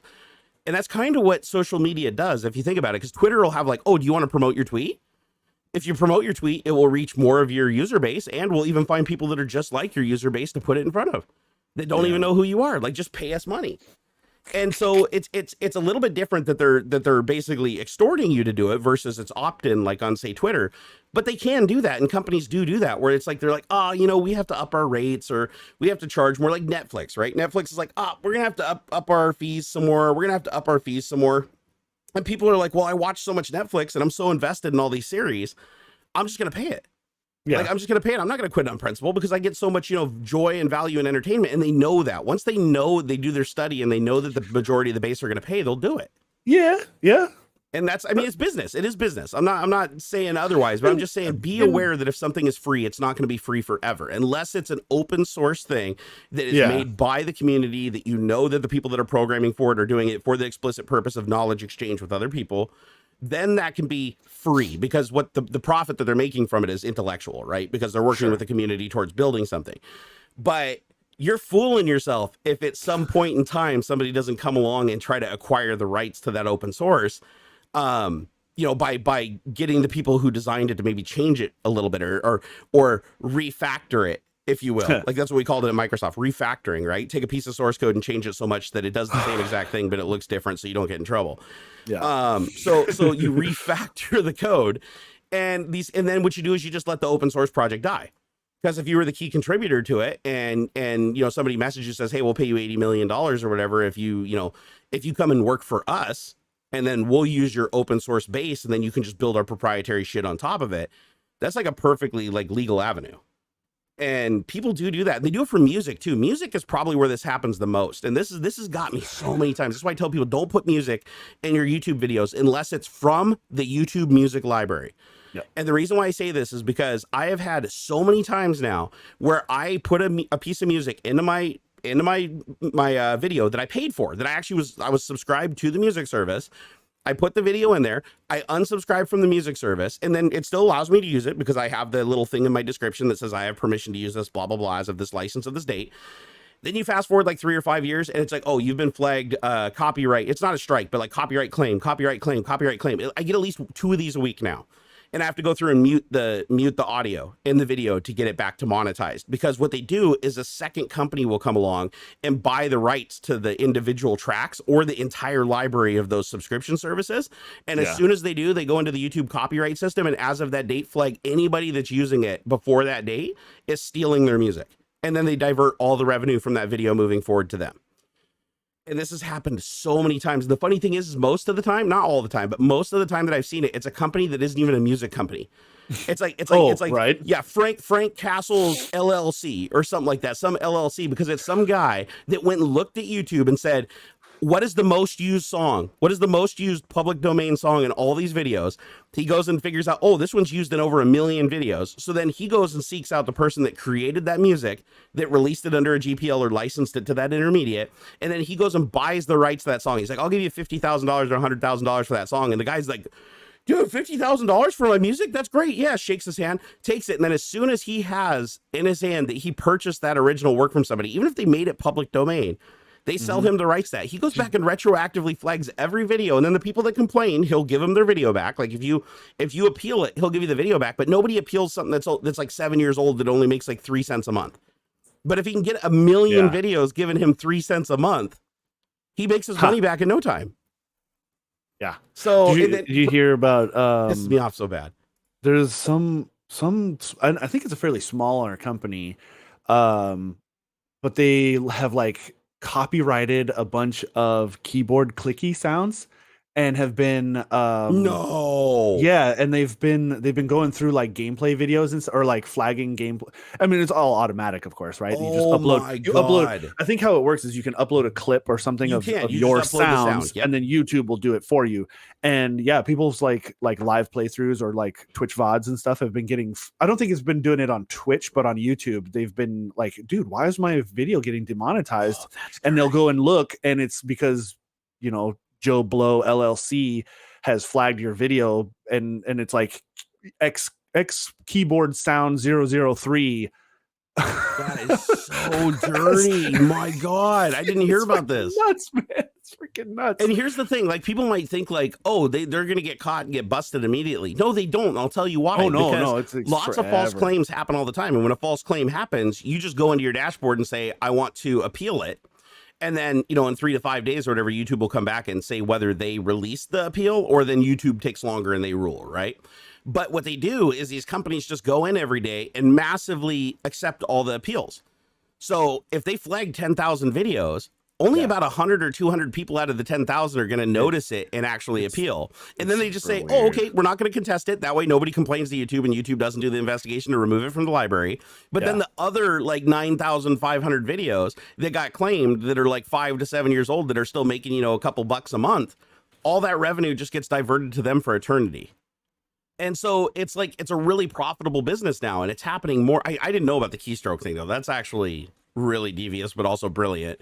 But by doing something like that and creating, what you call an original work and uploading that system and getting these like, automatic strikes, you're getting thousands and thousands of dollars of revenue, and you never have to challenge anybody. If anybody complains, you just let them have it. And you can even bulk resolve it. YouTube gives you an option. If you go into the YouTube option, there's actually a select all under copyright claims. Like because I have some videos too that people will steal parts of my videos, so I put them into the content claiming system. And every once in a while, I get a thing that pops up. It's like, oh, somebody re-uploaded your video, or somebody like re-uploaded this in its entirety. And when that pops up on my thing, I have an option to say select all. I don't use that though, because I don't get enough of them that I need to, but there's an option that just says select all. And then you can just like resolve them as a release, basically. Like you accept the appeal. Or no, you can, you accept the appeal. Basically, if somebody comes back and appeals it and says, oh, we don't like what you did, claiming our stuff, like maybe it was fair use and it got false flagged or something, then they challenge it. And I can bulk resolve that and just say, no, let them win. So even if you flag 10,000 or a million videos or whatever, and you get thousands and thousands, you don't have to process each one individually. You can just select them all and say, let them have them. Just let them have them back. That way, everybody that's complaining doesn't have a reason to complain anymore. And the other hundreds of thousands that are people that don't exist, they don't upload anymore, they don't monitor their YouTube, they don't care that, because they were only making like pennies a month or whatever. All those videos cumulatively are just making thousands and thousands of dollars. It's crazy. Hey, Miss Liz, thank you for the 21 months subbed. 21 months.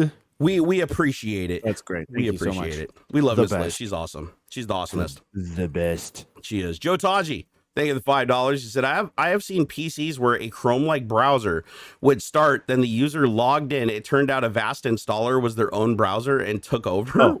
What? Well, now that's because Chromium, right? The core of Google Chrome is openly available. Anybody can make their own browser based on the Chromium. You're right. Like You're right. Whatever.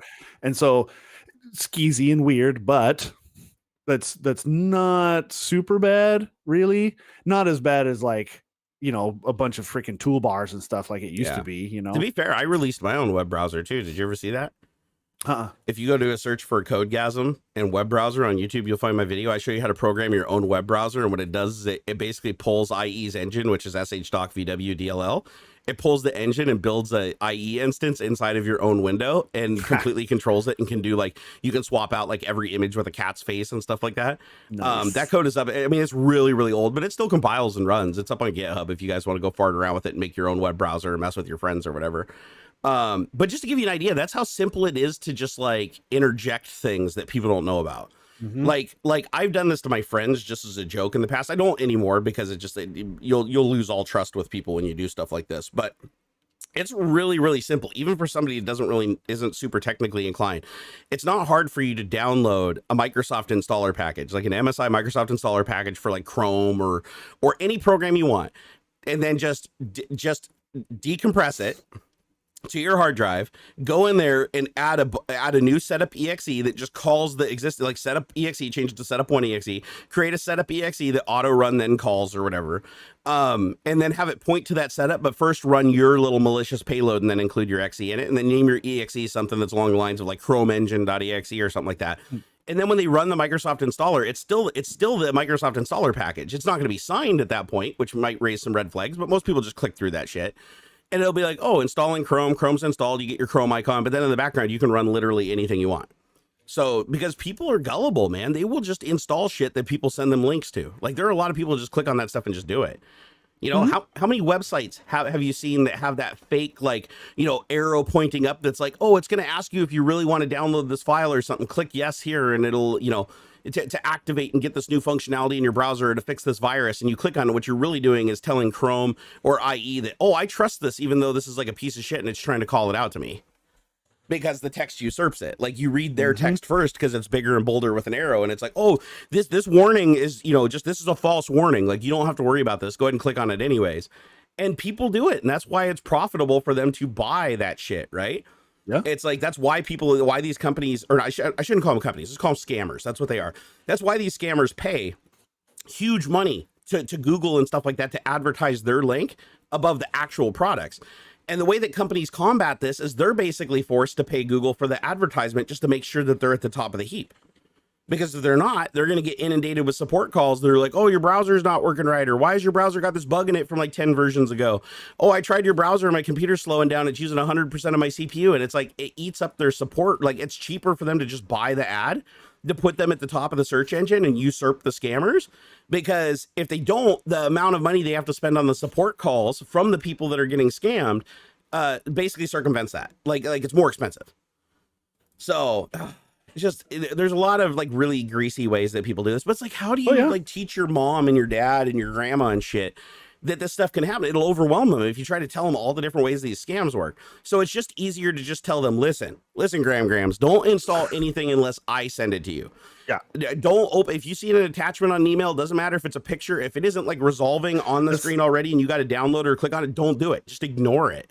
Yeah. That was it for me early on training my mom to same here, dude. To be just to be wicked suspicious all the time. Yep. If you get a weird text message, if you get an email, because like how many times I got to tell her, Ma, Facebook is not going to start charging you. Period. Like it's not. They make literal billions and billions of dollars by not charging you. They scrape your, it's all about advertising. Facebook is not a social media company. Facebook is an advertising company. Yeah. Like, okay, like you need to understand in the same way that McDonald's is not a burger company. Okay. That's not their bread and butter. It's real estate. Okay. Yep. Microsoft or McDonald's is a real estate company. They own some of the most valuable real estate in the world, better than the Catholic Church. Like this is a fact. To be fair, though, Facebook does run a lot of scam ads.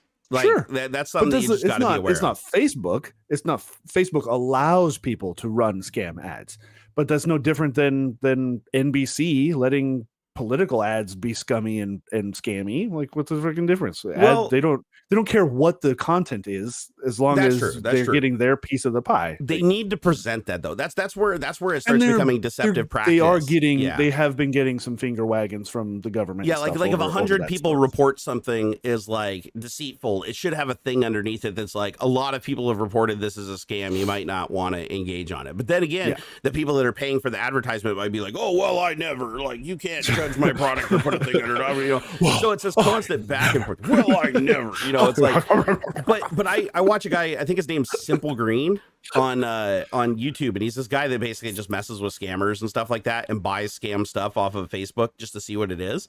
And so he goes through and just clicks and buys every ad that pops up that's a reasonable price, like under $100 or whatever. But anytime something pops up that's like, oh, buy RC controlled 747 or something like that for $39.95. And he gets it, and it's like a manila envelope from China 6 months later, and it's got like an inflatable 747, and it's like 1.5 feet long when the advertisement says it's supposed to be like over 5 feet long, and it says it's radio controlled, but it's not. It's just a string tied to it so that you can like pull it like a kite through the air. And so like every single one of these things he clicks on, like with the exception of very few, it's just a scam, total scam. And because you received something, because you actually received something, and it's actually like even remotely like in the ballpark, like it resembles the picture like 10%, Facebook doesn't care, and they won't take the ad down. And it pisses me off that Facebook is like, oh, but they send you a 747. No, they said it was RC, and they showed an actual RC one flying with an RC controller, and it's 5 foot long. It's like you post that, oh, I received this little inflatable one with a string attached to it, and they're like, oh, but did you click on the thing when you buy it and scroll down to the bottom of the cage where there's a little star that says, oh, what you may receive might be a slightly different color, or because of the camera, it might look slightly different. Or no, that's still obviously a scam, but Facebook still will run that stuff even full well knowing that it's bad just because of the amount of money they get. Right.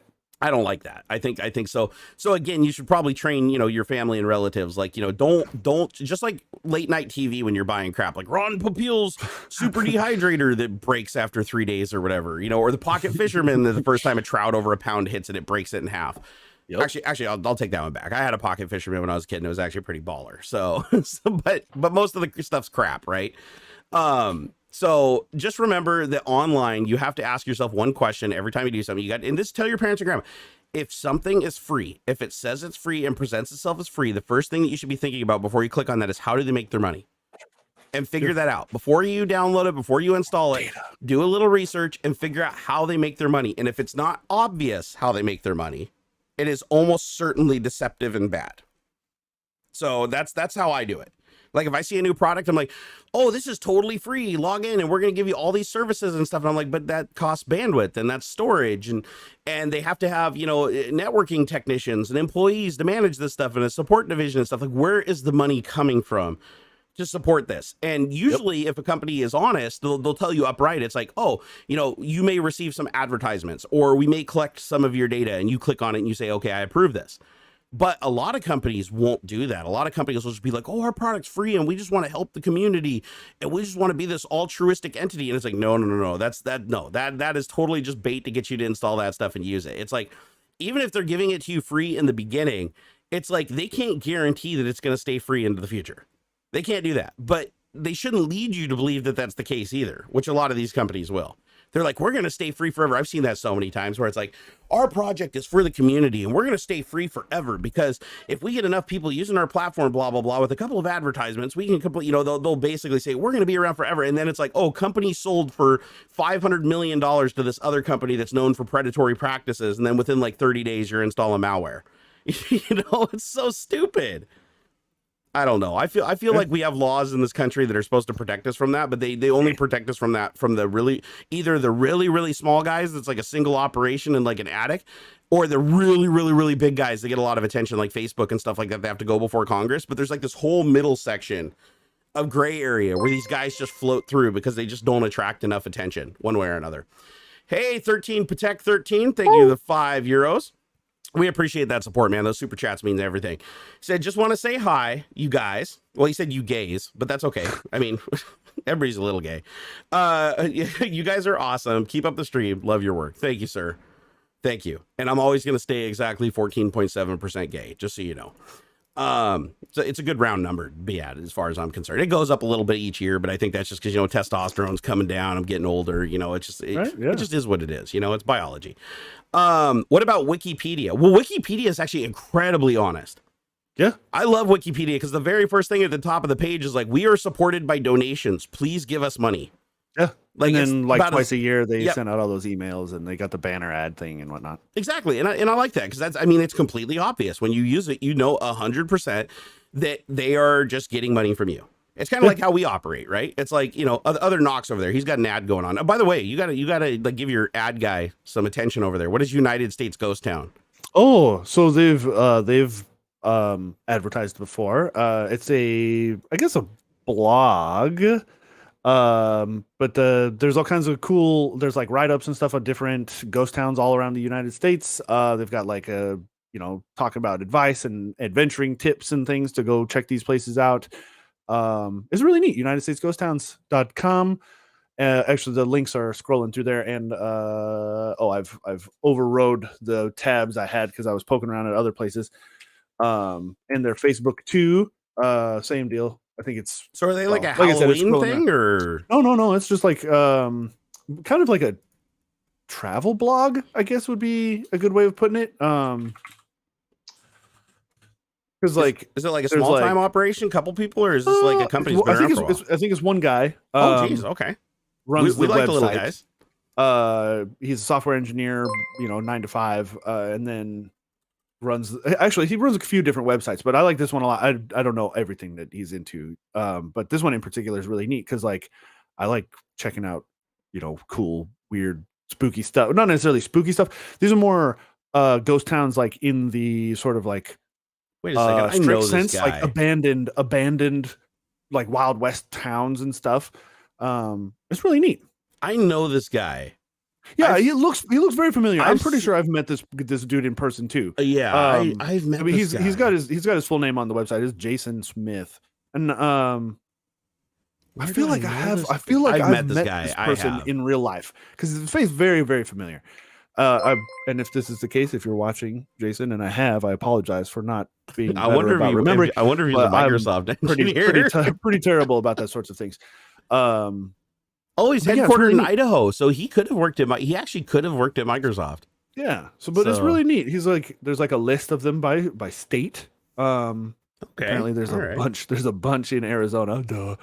In California, there's like 7 different breakdowns. There's like A through B, C through E, F through J.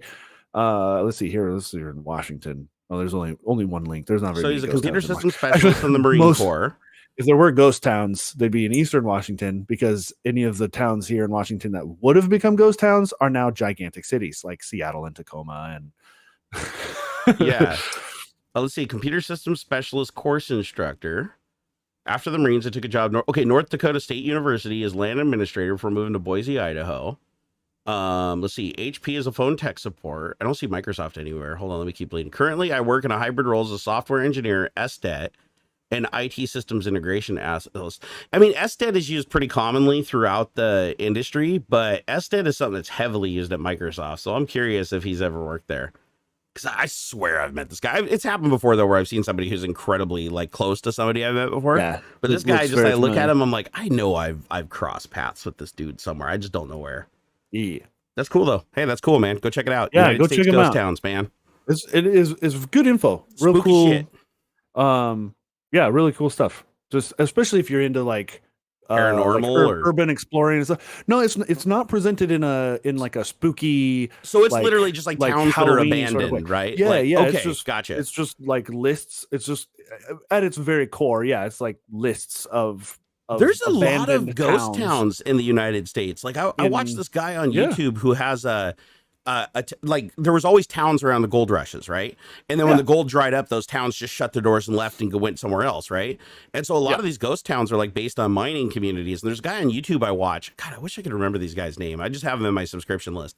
And this guy like bought a ghost town on like a mining claim up in the middle of nowhere. And he just makes YouTube videos of him like climbing around these like chambers and I would love. Yeah, he just like he pulls out like silver ore and just like goes through the process of like smelting it and making like rings and stuff out of it. And he works and collaborates with other YouTubers to make stuff out of the stuff he mines out of the ground and sells it.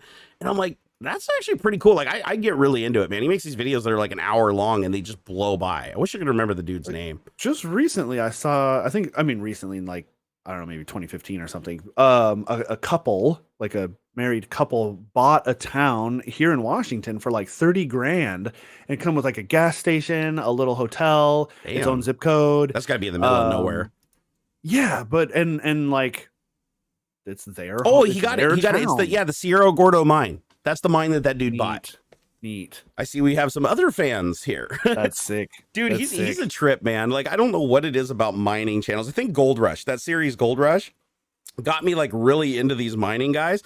But then I wanted to see what it was really like because Gold Rush is a heavily scripted, dramatic, reality TV show, meaning not reality. Here it is.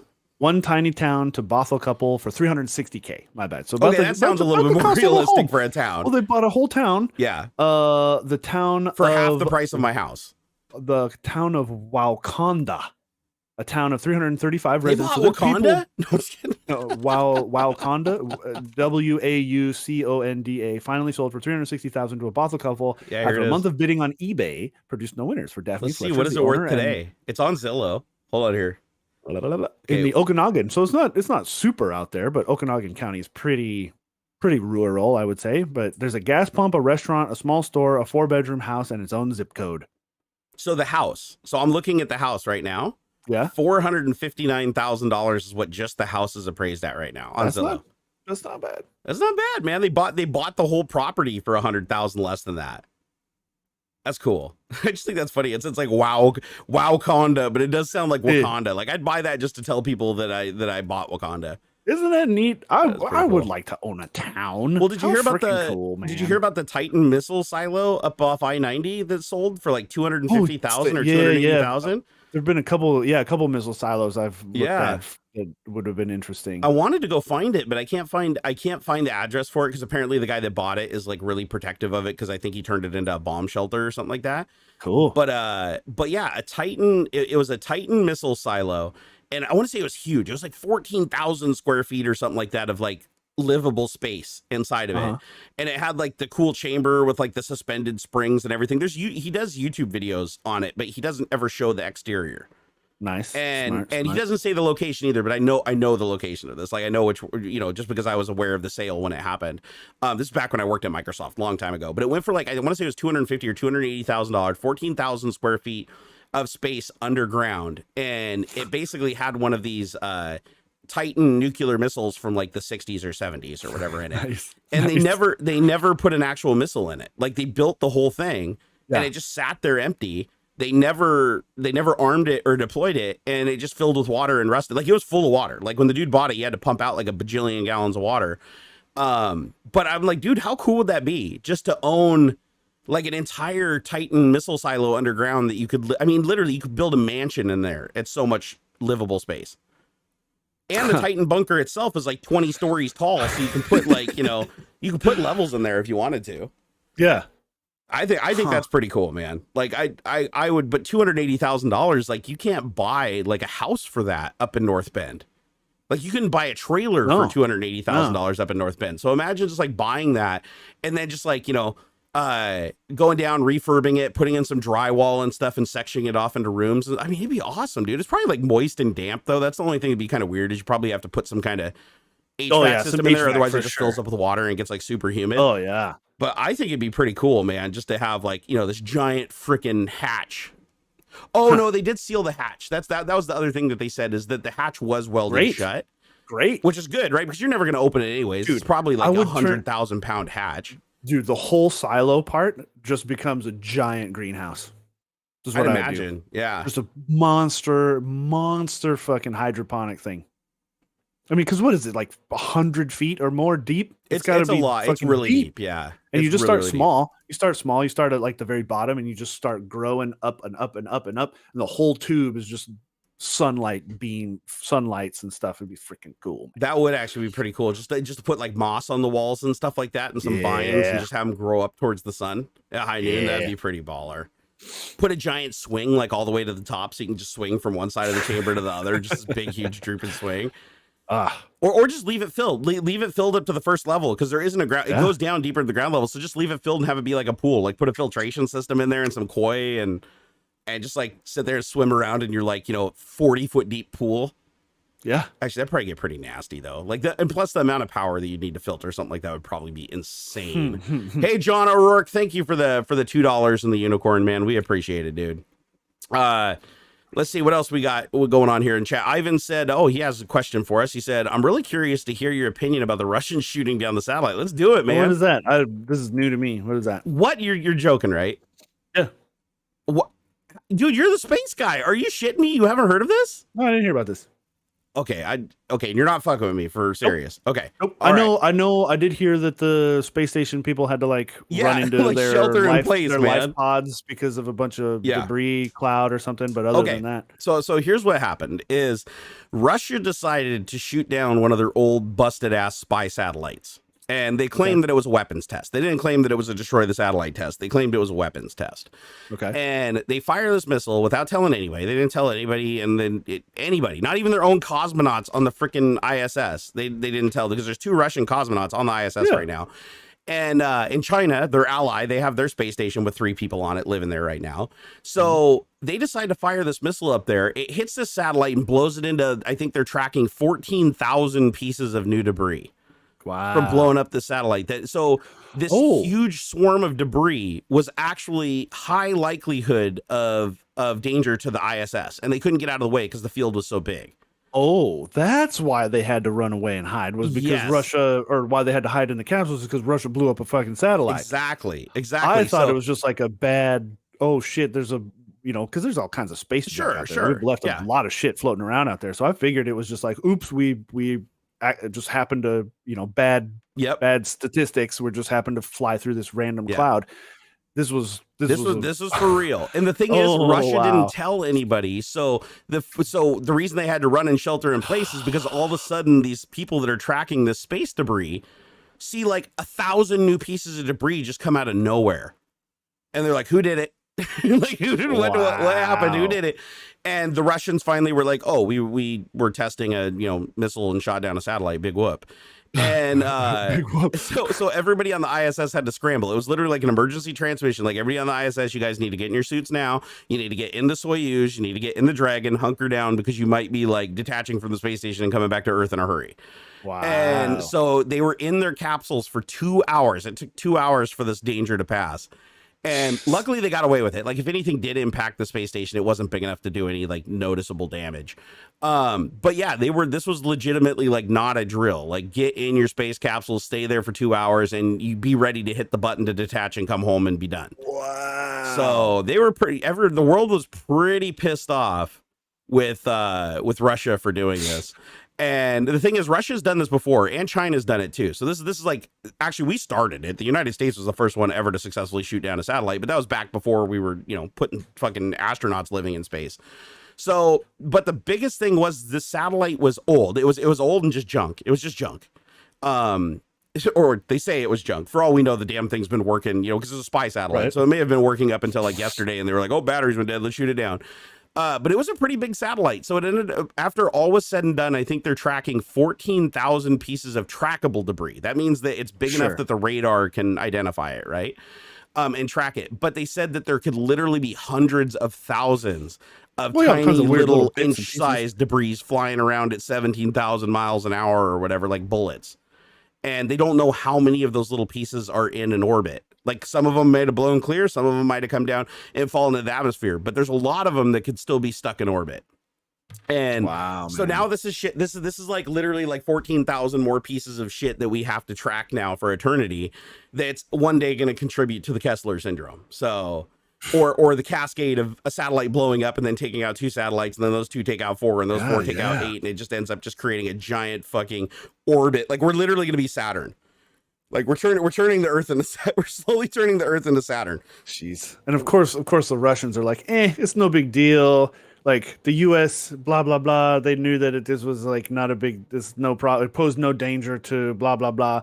And it's like some heads up would have been nice. Yeah, for sure. You know, like maybe this wasn't like super dangerous or anything, but you know what? You could have fucking said something like, "Hey guys, we're about to launch this rocket. We're gonna blow up this fucking satellite.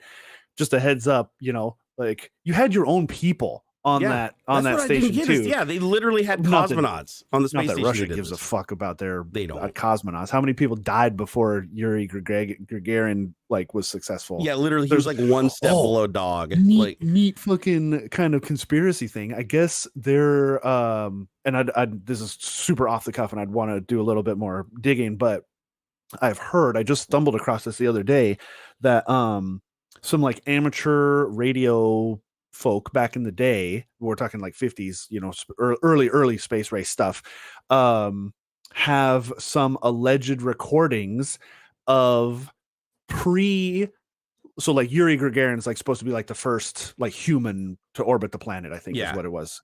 But they claim to have like 3 recordings, or one recording in particular of a woman burning up on re-entry. Like a Russian cosmonaut or potential cosmonaut, something failed, and there's like recording of her dying upon re-entry, and a couple other like pre-Gagarin tests of people going into space from early Russian spaceflight stuff that like weren't real big in public at the time. It doesn't surprise me. They covered up like everything else they possibly could until somebody called them out on it. Right. Like Chernobyl was literally like, "Nah, dude, it's fine. Like everything's all good, man. Just like water pipe blew up or some shit." Yeah, like, you know, until we like saw it on satellite and we were like, "Oh, you guys are full of shit." Pod Lacey knows what I'm talking about. He heard the cosmonaut dying. Like help me, fuck the door. Like the door's not working or something didn't go right. And I mean, what do you do? Of course, in those early days, there's nothing you can do but just mute the stream. But man, and it's like some vaguely conspiracy stuff, because of course Russia never admits to shit. Yeah. But what a trip. Yeah, you can actually talk to, and then the reason why that's plausible is because you can actually talk to the International Space Station on a ham radio.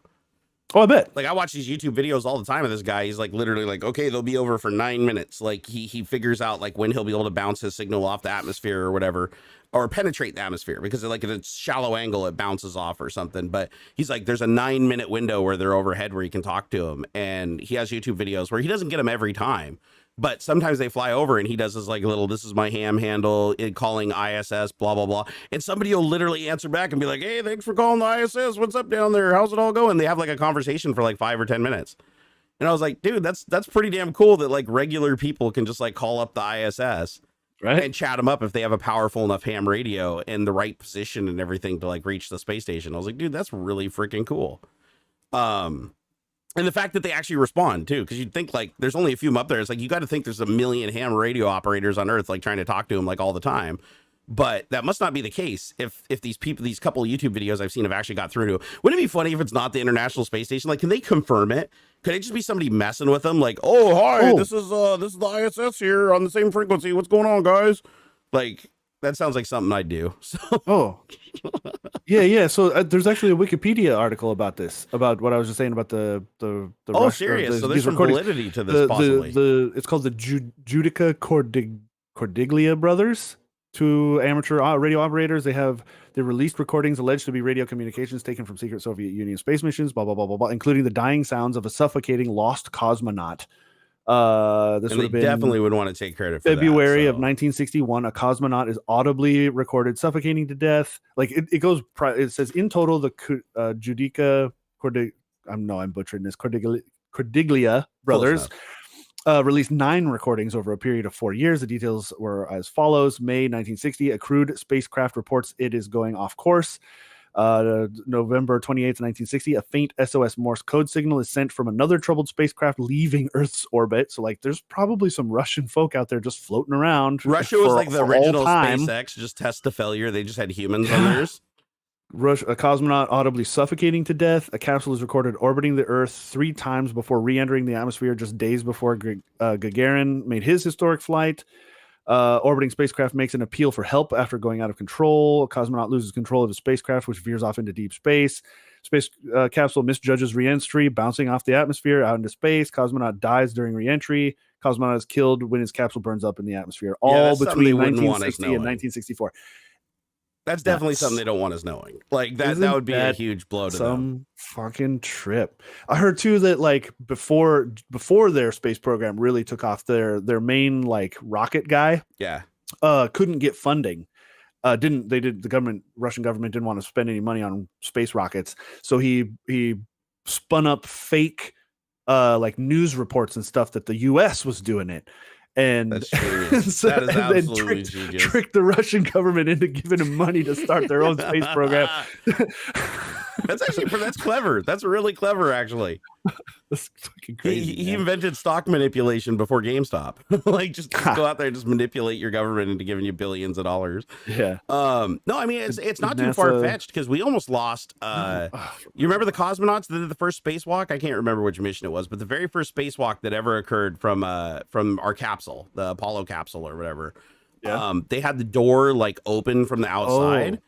And it had like the different metallurgy that they used in the door. When they opened the door to space and it got really cold, it like caused some thermal expansion issue and they couldn't get the door closed.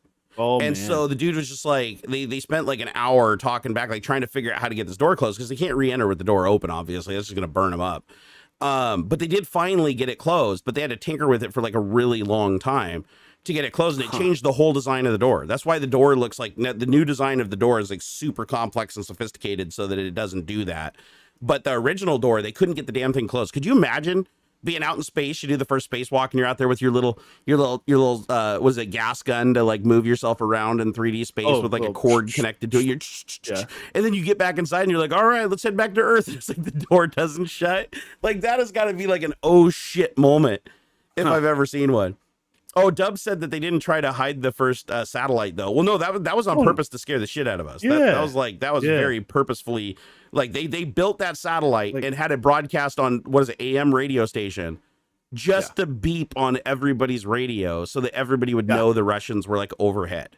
Yeah, that was the whole. I think the battery didn't last that long on it either. Like it was battery powered. Did NASA hoax the Apollo 1969 moon missions? No. Dude, you can go to Walmart or whatever right now. You can buy yourself a telescope and see the shit that we left on the moon. It's there. Not only that, you can shine a laser at the reflector. Yeah, we left a reflector on the surface of the moon. It's like literally a prism mirror that reflects the laser back. It. Yep. Like we were there. And then Dub goes on to say they currently admit they cannot get there alive now. I feel there's a bit of qualification that needs to be made there. I have heard that some of the original designs for like the Apollo rockets and stuff are like lost or whatever. Like we can't replicate. Well, we could, of course, because we've better rocket technology than we do now. But like we can't do it the way that we did in the 60s. Well, no, they actually have a really plausible explanation for it. The rocket that you need to get to the moon is like getting on the surface of the moon, not massive, a big deal, dude. The rocket, the fuel and power that you need to physically get on that trajectory and get into the orbit of the moon is like massive, right? You need a hell of a rocket to do that. And the Saturn V rocket was built by like 1 million companies manufacturing 1 million parts to the lowest like bidder. And they said that a lot of those companies aren't around anymore. They don't have the plans. The plans have been lost. Because remember, back then, there wasn't like computers with CAD drawings and shit. This was all like hand-drawn fucking blueprints and stuff to build this incredibly sophisticated rocket. And they didn't build it for like 30, 40 years or whatever. They don't know how to fucking put that thing back together. All those companies are gone. Blueprints are gone. The metallurgy and materials that they used and shit. Like, it's like we don't have any of that stuff anymore. So we can't do it. I do believe that some of the images that they have like publicly released and stuff may have been tweaked a bit, but we were there. Like, we had human beings on the moon. Like, there were people there. I do think some of the stuff that they publicized was probably altered or you know, edited in some way, but like look at the available technology at the time. Okay, like 2001: A Space Odyssey. Yeah. Okay, like that's probably the best like special effects that were possible at that time. There's no way it would look that good. I need to look this up to verifying it, but I believe that China also proved that the moon missions were real because they launched a satellite with a camera to the moon, and they tried to land it on the moon. And I think it like fucking crashed or whatever and didn't work. But I think it passed over the landing site and took pictures. Yeah. So even China, who fucking hates us, right? Like, I mean, as they would love to win the space race, right? They're trying to. They already built another space station. They're like, fuck you and your ISS. We'll build our own. Even China flew over this. Yeah, I found it right here. So the BBC released the pictures that the China probe took. Yeah. So yeah, I mean, it literally, and they're so high resolution. Like here, I'll post the link here. Let's see, where's my chat? I have chat up? But oh, there it is. Okay, let me post this. So this is the BBC article right here that I have pulled up. But you can actually see the overhead pictures looking down, and you can see the wheel tracks, you can see the descent stage, you can see the buggy. I mean, it's a pretty high resolution photo. So let's see. I was a little bit hyperbolic in my statement about being able to see the stuff we left there. Like, you're not going to be like, oh, that's the fucking lander. It's too small, moon's way too far away, optics, blah blah blah. That the link that I posted in chat prior on how to see the Apollo landing sites clarifies that like you can't look that close. You're not going to see the detail, yeah. But like that's where they were, and like it's pretty obvious. Like that's a man-made. Well, thing I do know you can hit the laser there. array. That I do, because I've watched entire documentaries from NASA themselves. Yeah, that show people like these independent observatories how to bounce their what do they call it? Their aiming laser or whatever it is. They can bounce it and actually get the full reflection back, which there's no surface of the moon that's that reflective. So conspirationists say unmanned missions. Then how are there tracks? The wheel fucking tracks. We did remote control cars. Come on. No. And the thing is, like, you can see all this. We didn't have remote control fucking automated technology back then. Plus, it would have been like the delay is a minute or so from the moon and back. It's like there's a bit of a delay, right? Yeah, and the other thing too is like if you look at the wheel tracks, like from the buggy and stuff, and you look, you can see around the lander where all the soil. It's not tracks. It's foot traffic.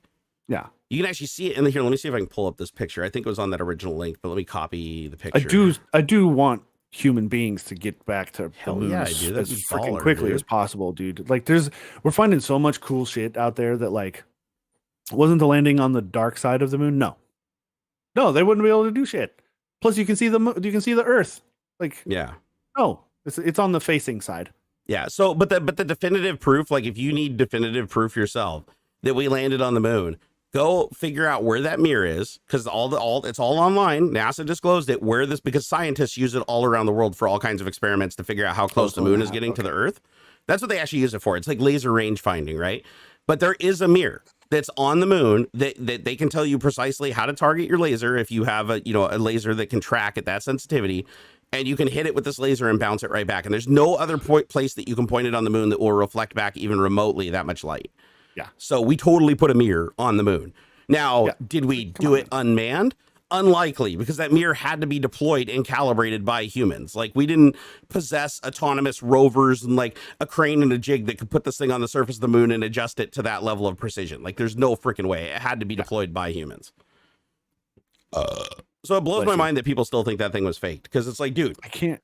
The Chinese flew over it in 2009 and took pictures of the goddamn stuff on the surface of the moon. Look, again, the rover driving around and all the tracks and stuff. Like, dude, come on. I could totally see where we would have flubbed some of the photographs or something like that they brought back, or like I said, altered them or something. Yeah. But like, man. Not only that, but you also have to keep in mind that back then we didn't have digital broadcasts, right? We only have analog broadcasts. So all the video that came from the moon is very low resolution and distorted. The photographs and the video that we have from the film cameras that we actually have, like the film from, that was exposed to lunar radiation. Like like they didn't have Photoshop back then with like computer algorithms to generate all that shit and stuff. It's like the actual film that was exposed is like irradiated. Like they can tell that it was like overexposed. Like our atmosphere wouldn't have allowed for that like effect on the video. So obviously, now did we just send a camera up there and have like a robot that was really? If we had the technology to do that shit, we wouldn't. Then why would we ever even want to send humans? It would be way more impressive if in like the 50s we were like, hey guys, or the 60s, hey, we sent a fucking robot to the moon that like walked around and calibrated mirrors and drove a fucking cart around for like 3 hours. That would be way more impressive than we just fucking stuck a human in there because like if they die, big deal. Not that was the case back then, but still, like, you know, they were considered heroes because they risked their lives. And look how many fucking astronauts died on the ground. Like, why would we burn to death like 3 astronauts in an oxygen environment in a capsule if we never intended on sending that shit into space? Yeah, like there'd be no point to it at all. Hey Nick, thank you for the $5. Said you guys add so much positivity to my mornings. Keep it up, guys. Aw, thanks. Oh, that's sweet. I needed to hear that because I feel like the doom bringer these days. So it's nice to be told that I bring some positivity to somebody's life. Hey, someone, he said, we measure how far the moon is moving away from the earth and measure the tidal forces. Yeah, I know that they put the mirror there primarily for that, for laser range finding. Yes, nobody's arguing that the moon is there. Like, no, people. I know. We have proof. We have the proof. Yeah, no, we've been to the moon. Yeah, this is up there with flat Earth theories at this point. Like, yes. It is a fact. The Earth is not flat, and we have been You worried that NASA was stealing money? The half a penny per dollar that our taxes go to NASA. You are concerned about that when the military industrial complex gets like $700 billion a year to build a $1 trillion fighter plane that doesn't work. You're going to be worried about NASA stealing money? I'm sorry, like. Look closer at like, who is it? Something Grumman? Northrop Grumman. Northrop Grumman. Yeah. Look at those guys. Look at Boeing stealing money. Okay. Also, do you really think, what is it? The F-22? Yeah. Do you really think the government? Failure? Do you really think the government would give trillions of dollars? Actually, maybe I should rephrase this. But no. But do you really think the government would give trillions of dollars to that company without at least like checking up on them and seeing that they're making some progress? Like, they're not going to, like literally. And another thing too is like people are like, oh, the Saturn V rocket was just this big unmanned thing, flew into space and just blew up and nobody could see it or whatever. It's like, we wouldn't have to build a rocket that big with that much fuel on board and that much technical complexity if we were just going to fucking blow it up in orbit and fake the whole thing. Didn't they scrap the F-22 now? Because it's like they just gave up. No, they're still trying. Well, the F-35 is the new hotness, but maybe that's. But the F-22, they wasted so much money trying to make that thing like work. It does. It's just not economical or reliable or something like that. It's like one of the most shitty fucking projects they've ever done. The F-35 is also kind of a waste of oxygen because, I mean, it's good. It's technologically a fantastic multi-role aircraft, but it's way overly expensive for what you get. It's hard to maintain. It's like super costly to operate per hour. All the pilots that you watch on YouTube, like these ex-Navy pilots that actually have flown the F-35, say that they prefer the F-18. Like, it's funny because it's like they spent all that money and all that time, and they're still like, nah, the F-18's cooler. Like, I'd feel more comfortable fighting an F-18. Because the F-35, they scrapped. The U.S. Air Force admits the F-35 failed. It's fucking broken. Is the F-22 still being used though? The Raptor? Because the F-22, I think, was, let's see, okay, the United States Air Force is the only operating F-22 as of June 2020. It has 186 aircraft in its inventory. Okay, so they're actually still flying as of 2020, the F-22 Like a Raptor. handful. But I think the Raptor was also a big failure, wasn't it? Yeah, because it was the one that was supposed to be like, oh, we're gonna have 3 different versions of this one plane. No, that was the F-35. The F-35 was the one with the one thing in the back that like tilted down. Vectored thrust and all that. Up. Yeah. Okay. Then I guess the F-22 is the F-22 Raptor was like the stealth one that they like nested the engines up inside of. Yeah. So that the thrust ports or whatever would like give a small radio or not a big heat signature or something like that. Yeah. And then the F-35 had like this super uber vectored thrust where the thing could basically just like stall and toss itself around like a 180 and go back the other direction. It's like wild. That's so nuts. But I think they're just stupid. Like that's why pilots just aren't all that big on them, because they're stupid expensive, overly complicated. They have to be flown digitally. So like what the pilot's putting into the stick isn't what the plane is doing. Like it's deciding, not to kill you. Like in the F-18, the pilots are like, if you pull the stick back as hard as you can, the wings will just rip off the aircraft. Wow. Like in the F-18, there is no safety on that. Like if you overstress the frame, it'll bitch at you and scream at you over the speaker, but it will destroy itself if you ask it to. And pilots for some reason like that, because I think they're of the mind that if you're in an oh shit situation and you're going to fucking like die and a missile's going to hit you, like it's worth taking the risk to overstress the aircraft by like 3,000% for like 10 seconds or whatever. And either the aircraft blows up and you punch out, but whereas if you're in an F-22 or an F-35, you pull back the stick and the computer's like, sorry, Dave, I can't do that. No, I know the F-18's fly by wire, but it does what you tell it, Teal Josh. It doesn't have the sophisticated flight computer that says, oh, sorry, you can't do that. Like this is too much. Yeah, I watch F-18 pilots all the time on YouTube, and the thing that they brag about is that if you ask the F-18 to kill itself, it will. Like that's the one unanimous thing that I've seen from all these F-18 pilots. They're like, if you pull back on that stick as hard as you fucking can, that thing will knock you out and destroy itself. Like it's not going to tell you can't do it. It'll just bitch at you and tell you that you shouldn't do it. Crazy. That's actually incorrect. It has FCS. It's hydraulic controls and fly-by-wire. No, I know it's hydraulic controls and fly-by-wire, but the system will allow the craft to hurt itself if the pilot demands it.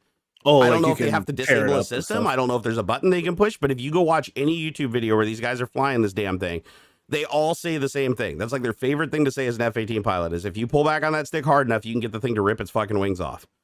Like, I don't know why that's a bragging right, but that's one that I distinctly took away from watching a ton of these videos. It's like driving your dragster beyond what you ought to. Right. Nice to have the option. Maybe you have to push a button to do that or something, but it does allow you to do it, where the F-35 doesn't. Like the pilot specifically said that was the thing they didn't like about the F-35 is it will eventually hit its limit and not let you do it. It's like my car having the what's it called? The grip stuff, the anti-skid shit. Oh, ABS can turn it off. Stuff, or, no, not quite control. The ABS, the traction control. Yeah, that's the one. TC. You can if I leave that on, then it complains at me when I try to go too fast around a corner. But I turn that off and I can do whatever the fuck I want. Sure, but and my car is all fly-by-wire. There's no cables connecting me to that is true. To the throttle body and stuff. It's all electric. Teal Josh, I'm not talking about the F-14. As a matter of fact, there's not a lot of F-14 pilots anymore. But my steering wheel for sure is trash. Like here, I'm curious. Let's see. Can you overstress F-18 aircraft? I'm trying to remember the name of the. There's one pilot I watch. It's oh god, he publishes books too. Shit, what's his name? Levine or something Levin. Yes, they'll probably get it in chat because everybody in here watches the same channels that I do. He plays a lot of DCS. Like most of his videos are DCS, but he actually put up his final flight, which was really cool. He got to go on a, they call it like the exit flight or something when you're in the Navy and you're done and your career's over. They basically let you do like an honor flight where you get to just take out an aircraft and just fucking cruise it around. And it's like your final flight that salute you and thank you for your service. And he actually videotaped the whole thing and put it on YouTube. And it was like really, really cool. He's like, hey, is it okay if I do a flyby of the tower? And they're like, yeah, sure, whatever. And he's like zooming around the city and flying up and down the coast down in Florida. It was pretty damn cool. Wow. I mean, obviously during that flight, he didn't like overstress anything. Like he was just having a good time and cruising around. You don't want to end your career in the Navy by like destroying a $30 million aircraft or whatever. It's probably more than that now. But no, he was the one that was like talking about like in these aircraft, like you can make the aircraft just break up. Like if you ask it to, you can fuck it up. Like, but he also said that because of that, like the pilot has like absolute confidence that it's going to do exactly what he asks it to. The system's not going to step in and just be like, nah, that's not advised. You know, it's kind of like back in the day. You remember wartime power? Yeah. Like on the old P-41 Mustangs and shit, you could like over rev the motors like on them for like a certain period of time. They'd start overheating. Like the cooling system couldn't handle it. So if it'd give you like 110% power. Yeah, that's what it is. Yeah. CW Lemoyne. Yeah, that's the dude that I watch. Or Lemoyne or something like that. It's probably Lemoyne. Yeah. That's the guy. That's the guy. His videos are awesome. He's been trying to get his helicopter license lately because he wanted to, you know, he flew everything else in existence. So he's like, why not a helicopter? Which is funny because he actually like struggled with the helicopter. I find that funny that like a Navy pilot that flew F-18s and shit like that, he's like struggling to like fly around this cheap little $100,000 whirlybird thing. Like it's not even like one of the expensive helicopters. It's like one of those little like ones that has like the little stick that comes over from the center that there's like one stick on both sides. It's like a I can't remember the name of the company that makes them, but they're super simple helicopters. And he was like struggling like hell with it. I do believe that we were on the moon. Well, that's good, Dub. I'm happy with that. He said when the first astronauts departed from the moon in 1969, it was weird how the cameras on the moon's surface was panned or slowly aimed upward to keep the vehicle in the center of the screen. Cameraman? Well, no, it was like super wide angle film and they probably just panned it up in post. That's possible, but there is also footage of so like there was also a question of, well, then who recorded if Armstrong was the first one on the moon, then who recorded him doing it? The descent module had a camera pointed at the stairs. Like, yeah, I mean, obviously. But once I think what there were two or three of them on the surface at any given time, and then somebody stayed back in the capsule. There's pictures and footage of chest mounted camera. So there was at times a cameraman. Yes. And the other thing too is you have to realize that they could recover that, even though everything back then was analog, right? They'd be able to recover high quality video transmitted at that range. There's no atmosphere on the moon and they're in low orbit. So once they take off and they're flying up, it's like to broadcast that video in high quality from the surface up to the lander or whatever, that would be trivial. Now getting that back to Earth without it looking like a dumpster, like garbage, would be probably a little bit more difficult. But no, it's completely plausible, obviously. And as far as the camera panning that way and tracking it, shit, they had all kinds of tracking and gimbal technology back then. Shit, like half of the stuff on the fucking space on the capsule was gimbal controlled, right? The orientation and stuff like that. So, and the tracking, like back then, remember, they didn't have like fucking GPS and tracking, you know, using video and telescopes and shit to track lunar objects and things. Like back then, they just had like a really fast spinning gyro that they calibrated when they took off, and it just maintained that orientation, and they could just basically figure out their direction and speed and know exactly where they were in space. So if they can do that with a fucking spinning piece of metal in the spaceship, I don't think it's like too hard to believe that they would be able to put something inside of the camera to gimbal it upward, you know, to track the thing. So I honestly don't think that that's that big of a deal with the technology they had back then. Yeah. Plus everything was super over-engineered. Like, yeah, totally. Like you have to remember at the time of the space race, the budget for anything space related was a purely military project. Like they had gobs of money at this point. I just read a thing where it says the Apollo program at its peak consumed 5% of the entire US federal budget at the time. So like, yeah, I mean, we were in it to win it, man. It's crazy redundancies, like 3 microphones, everything had like double, triple redundancy, super over engineered. And like, I want to say like the astronauts were like fighter pilots. Like, no, they were NASA pilots were Air Force pilots and Navy pilots. I mean, because where else are you going to get people to fly shit but from the Air Force? Well, I imagine at that time it was still the Army, but like, you know what I mean? Like these were, everything was just crazy over engineered, crazy, the best of the best of the best, sir, with honors and all that shit. Like, yeah, like hardcore. Dub was like, Werner von Braun was a cool dude. No, he wasn't. He did cool shit. He was like cool Elon Musk. He did some cool shit, stuff, but he did some shitty fucking stuff. Okay, like, you think, dude, we literally hired a Nazi scientist that created the fucking V1 rocket. Okay, like, But that's how bad we wanted to win, right? We literally took a fucking Nazi scientist. Sad, look, what's sad though is like I feel like a lot of these, a lot of the Project Paperclip stuff, like I imagine a very small percentage of them were genuine like Nazis. You know what I mean? Like in to their heart. How many of those guys were under duress? Like von Braun didn't want to make rockets to kill people. He wanted to make rockets to get to the moon. You know, like when the V2 was first being, or like they only used it for a little bit, but he's like, yeah, it worked. It just hit the wrong planet. You know, like I wasn't out to make rockets to kill people. I mean, to be out fair, to make rockets to get to space. They pressed him, and I imagine a lot. Now, don't get me wrong. There were a good handful of those fuckers who were fucking mean as shit and were genuinely torturing people and putting mustard gas in their nose and shit on purpose because they liked to torture people and they wanted to fucking melt eyeballs and peel skin off people's faces and stuff. Like there were some evil motherfuckers out there, but like most scientist guys don't they just want to do science. Like they're in it for the learning. The one thing that does kind of doom him though, like as far as Werner von, because again, all the scientists were basically like employed by the Germany and they weren't really given a lot of options, right? But in Werner von Braun's case, and he even admitted to this, that the reason that he built the V1 rocket is because they said that they would fund his project getting to space because they also had an interest in getting into space. So I feel like he kind of like did it because he's like, this will get me the resources I need to actually like do space travel. But it's like, that's still pretty bad. Like, I mean, that's still bad. He's like, all right, I'll build a missile that'll kill people if you give me the money to build a missile that'll like go into space. Like, you know, that'd be cool. So I'm not a big Werner fan, but I will say that it's the moon mission in Saturn and our space program wouldn't have happened without him. Like he's literally, as far as I know, he is the reason the Saturn V rocket like succeeded. Oh, for sure. Like, yeah, all them German rocket scientists, man. They're the reason we got to the moon. 100%. Yeah, so it's like I guess that it's one of those situations where you have to look at it and say at least like one good thing came out of a lot of bad things, right? It's like, you know, and the thing is too is like that was contingent on him defecting to the United States and staying here. Was he had to work on our space program?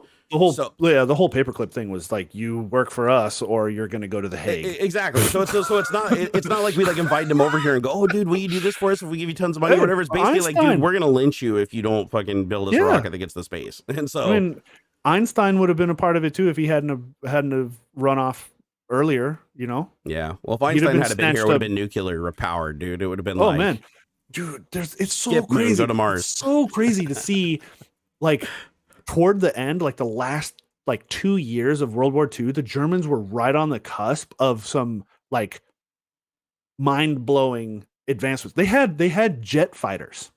They had them. They worked. They were flying them. Was only like 5 of them or whatever. Like they were right on the cusp of like really fucking shit up. It just was like we just barely squeaked out a win. Oh yeah, if it wasn't for us cracking the Enigma machine, we would have lost by like a lot. Oh man, just rocket tech that they had at the time was just bonkers. It still really bothers me though that we like knowingly led our own forces into ambushes knowing they were going to die. But again, thinking ahead, right? It's like if we didn't do that, they would have known that we cracked the code and they would have immediately re-rolled their dice and we would have been screwed. So we had to literally like send people to their doom just to throw them off and make them think that we didn't know what they were saying so that we could win the bigger wars and block the bigger supply chains. Yeah. And I thought that was just like, I mean, God, could you imagine having to work on that, having to make that choice? Be like, well, I got to send thousands and thousands of people to their death and know they're going to die, even though they have no fucking clue. We can't tell them, obviously. Just so that you can be more successful in the long run. It's like that's going to give people trust issues in the future. But yeah, technologically, we were outgunned huge. We were outgunned huge because I remember watching I can't remember the jet they made. It had 2 jet engines that were like on the tips of the wings or something like that, and it was like a dive attack. Like they could fly way higher. Their jet engines allowed us, like they could go literally like 10,000 feet above the freaking P-51 Mustang, and they would just dive bomb it. So because the airframe could handle so much more speed. So I watched these they didn't show real footage of it, obviously, but they showed computer simulations of like how they use these aircrafts because the P-51 could outmaneuver it. Its maneuverability sucked balls. Like if a P-51 could get on level playing field and follow it, it's done. It's done. So what they did is they dive bombed. They'd go up really high outsealing the P-51 so that they were outside of its gun range. They'd wait for him to come flying by, and then they would dive bomb down on him at like super high speeds, shoot at him, rip him apart, and then just climb out and get back up high again. So they just fly down, swoop, grab it, fly down, swoop, and grab it, and get out of reach. So they had like they invented like a whole different type of dogfighting, basically, because they couldn't go toe to toe with the P-51. Like, even though it was a jet, it wasn't maneuverable enough to do it. One of the cooler airplanes ever made, by the way, the P-51. The P-51's a badass, man. Cool. That's the workhorse, man. Super fucking cool. Yeah, there's still people restoring them and flying them today, and they still sound badass. It's super freaking cool. They're wicked OP too. Like cool. What is it, like fucking like 1,500 horsepower or something, like 1,200 or 1,500 horsepower? It's a lot. Massive. Yeah. That engine is massive and puts out so much freaking power. It's nuts, dude. It's nuts. They sound cool too, man. They are like a super, and they're huge. Oh my God, I didn't realize how big they were until I saw like a dude standing outside of one, and I was like, holy shit, man, the P-51 Mustang's like bigger than like some of the modern jets we fly. I mean, they're fucking huge. Love it. I got to see one in person at the Museum of Flight. First time I went to the Museum of Flight, they have one sitting there. And I was like, my God, the engine on this thing is like fucking 10 feet long. It's huge. What is it, like 16 or 20 cylinders? I'm 24. It's a lot of cylinders. Yeah. That engine probably weighs as much as most cars. But it's a shitload of power. Shitload of power. And then there's the Marine variant. I think they have a Marine variant that has more boost, that even has like more power. Like, they're nuts. They're nuts. They flew them off of the decks of aircraft carriers and shit. They were so OP. Hey, Robert, thank you the $5 tip. We appreciate those super chats, every dime of it. Leviathan Prim, thank you. Oh, hey, what's up, dude? Thank you the $5. He said, off the top, but Windows 11 search is atrocious to use. Wow, that was supposed to be something they improved upon. The web results first for trying to find files or applications is such a waste. God, there's got to be a way to disable that. Surprisingly, I haven't played with Windows 11 a lot. I really haven't. Oh yeah, and I haven't done the search thing, or I haven't noticed at least. I have it on my work machine. I'll have to play around. Windows 10 kind of does that too. Like, if you just go into Windows 10 and just start like typing shit, it'll like bring up web results too. If it can't find, if it can't find what it is you're trying, if it can't resolve it as an app, then yeah, it'll default to web search. Yeah, if it's opening shit though, like they should be on your computer and should be found, and it's open web results, then that's bad. They really got to fix that. John O'Rourke, thank you the $5 super chat, dude. $5 make us holler. He said, have you heard of the For All Mankind on Apple TV Plus? It's an amazing show about the space race, but alternative history. A lot of science tries to be right. I've heard of it. I haven't seen it. I do have Apple TV Plus. For All Mankind. Dude, I love watching space documentaries. I like alt history though. Like that's yeah, cool. I do too. Like what ifs, the what if scenarios. Actually, dude, I've been loving the Marvel what if. Have you been watching that? That was so much fun. So I really did like it. I really did like it a lot, and I'm excited to see more. Yeah, I hope that they like keep running with that, because I was like, dude, this is so good. There will be a season 2, because they officially talked about, they dropped an episode that explained a little bit better Tony Stark's, like, because like there's like a brief toward the end, there's a brief blip of spoilers, by the way. Yeah, spoilers. There's a brief blip of him on Sakaar, I think, with the Viking gal, or the Valkyrie gal, I think it is, or something like that.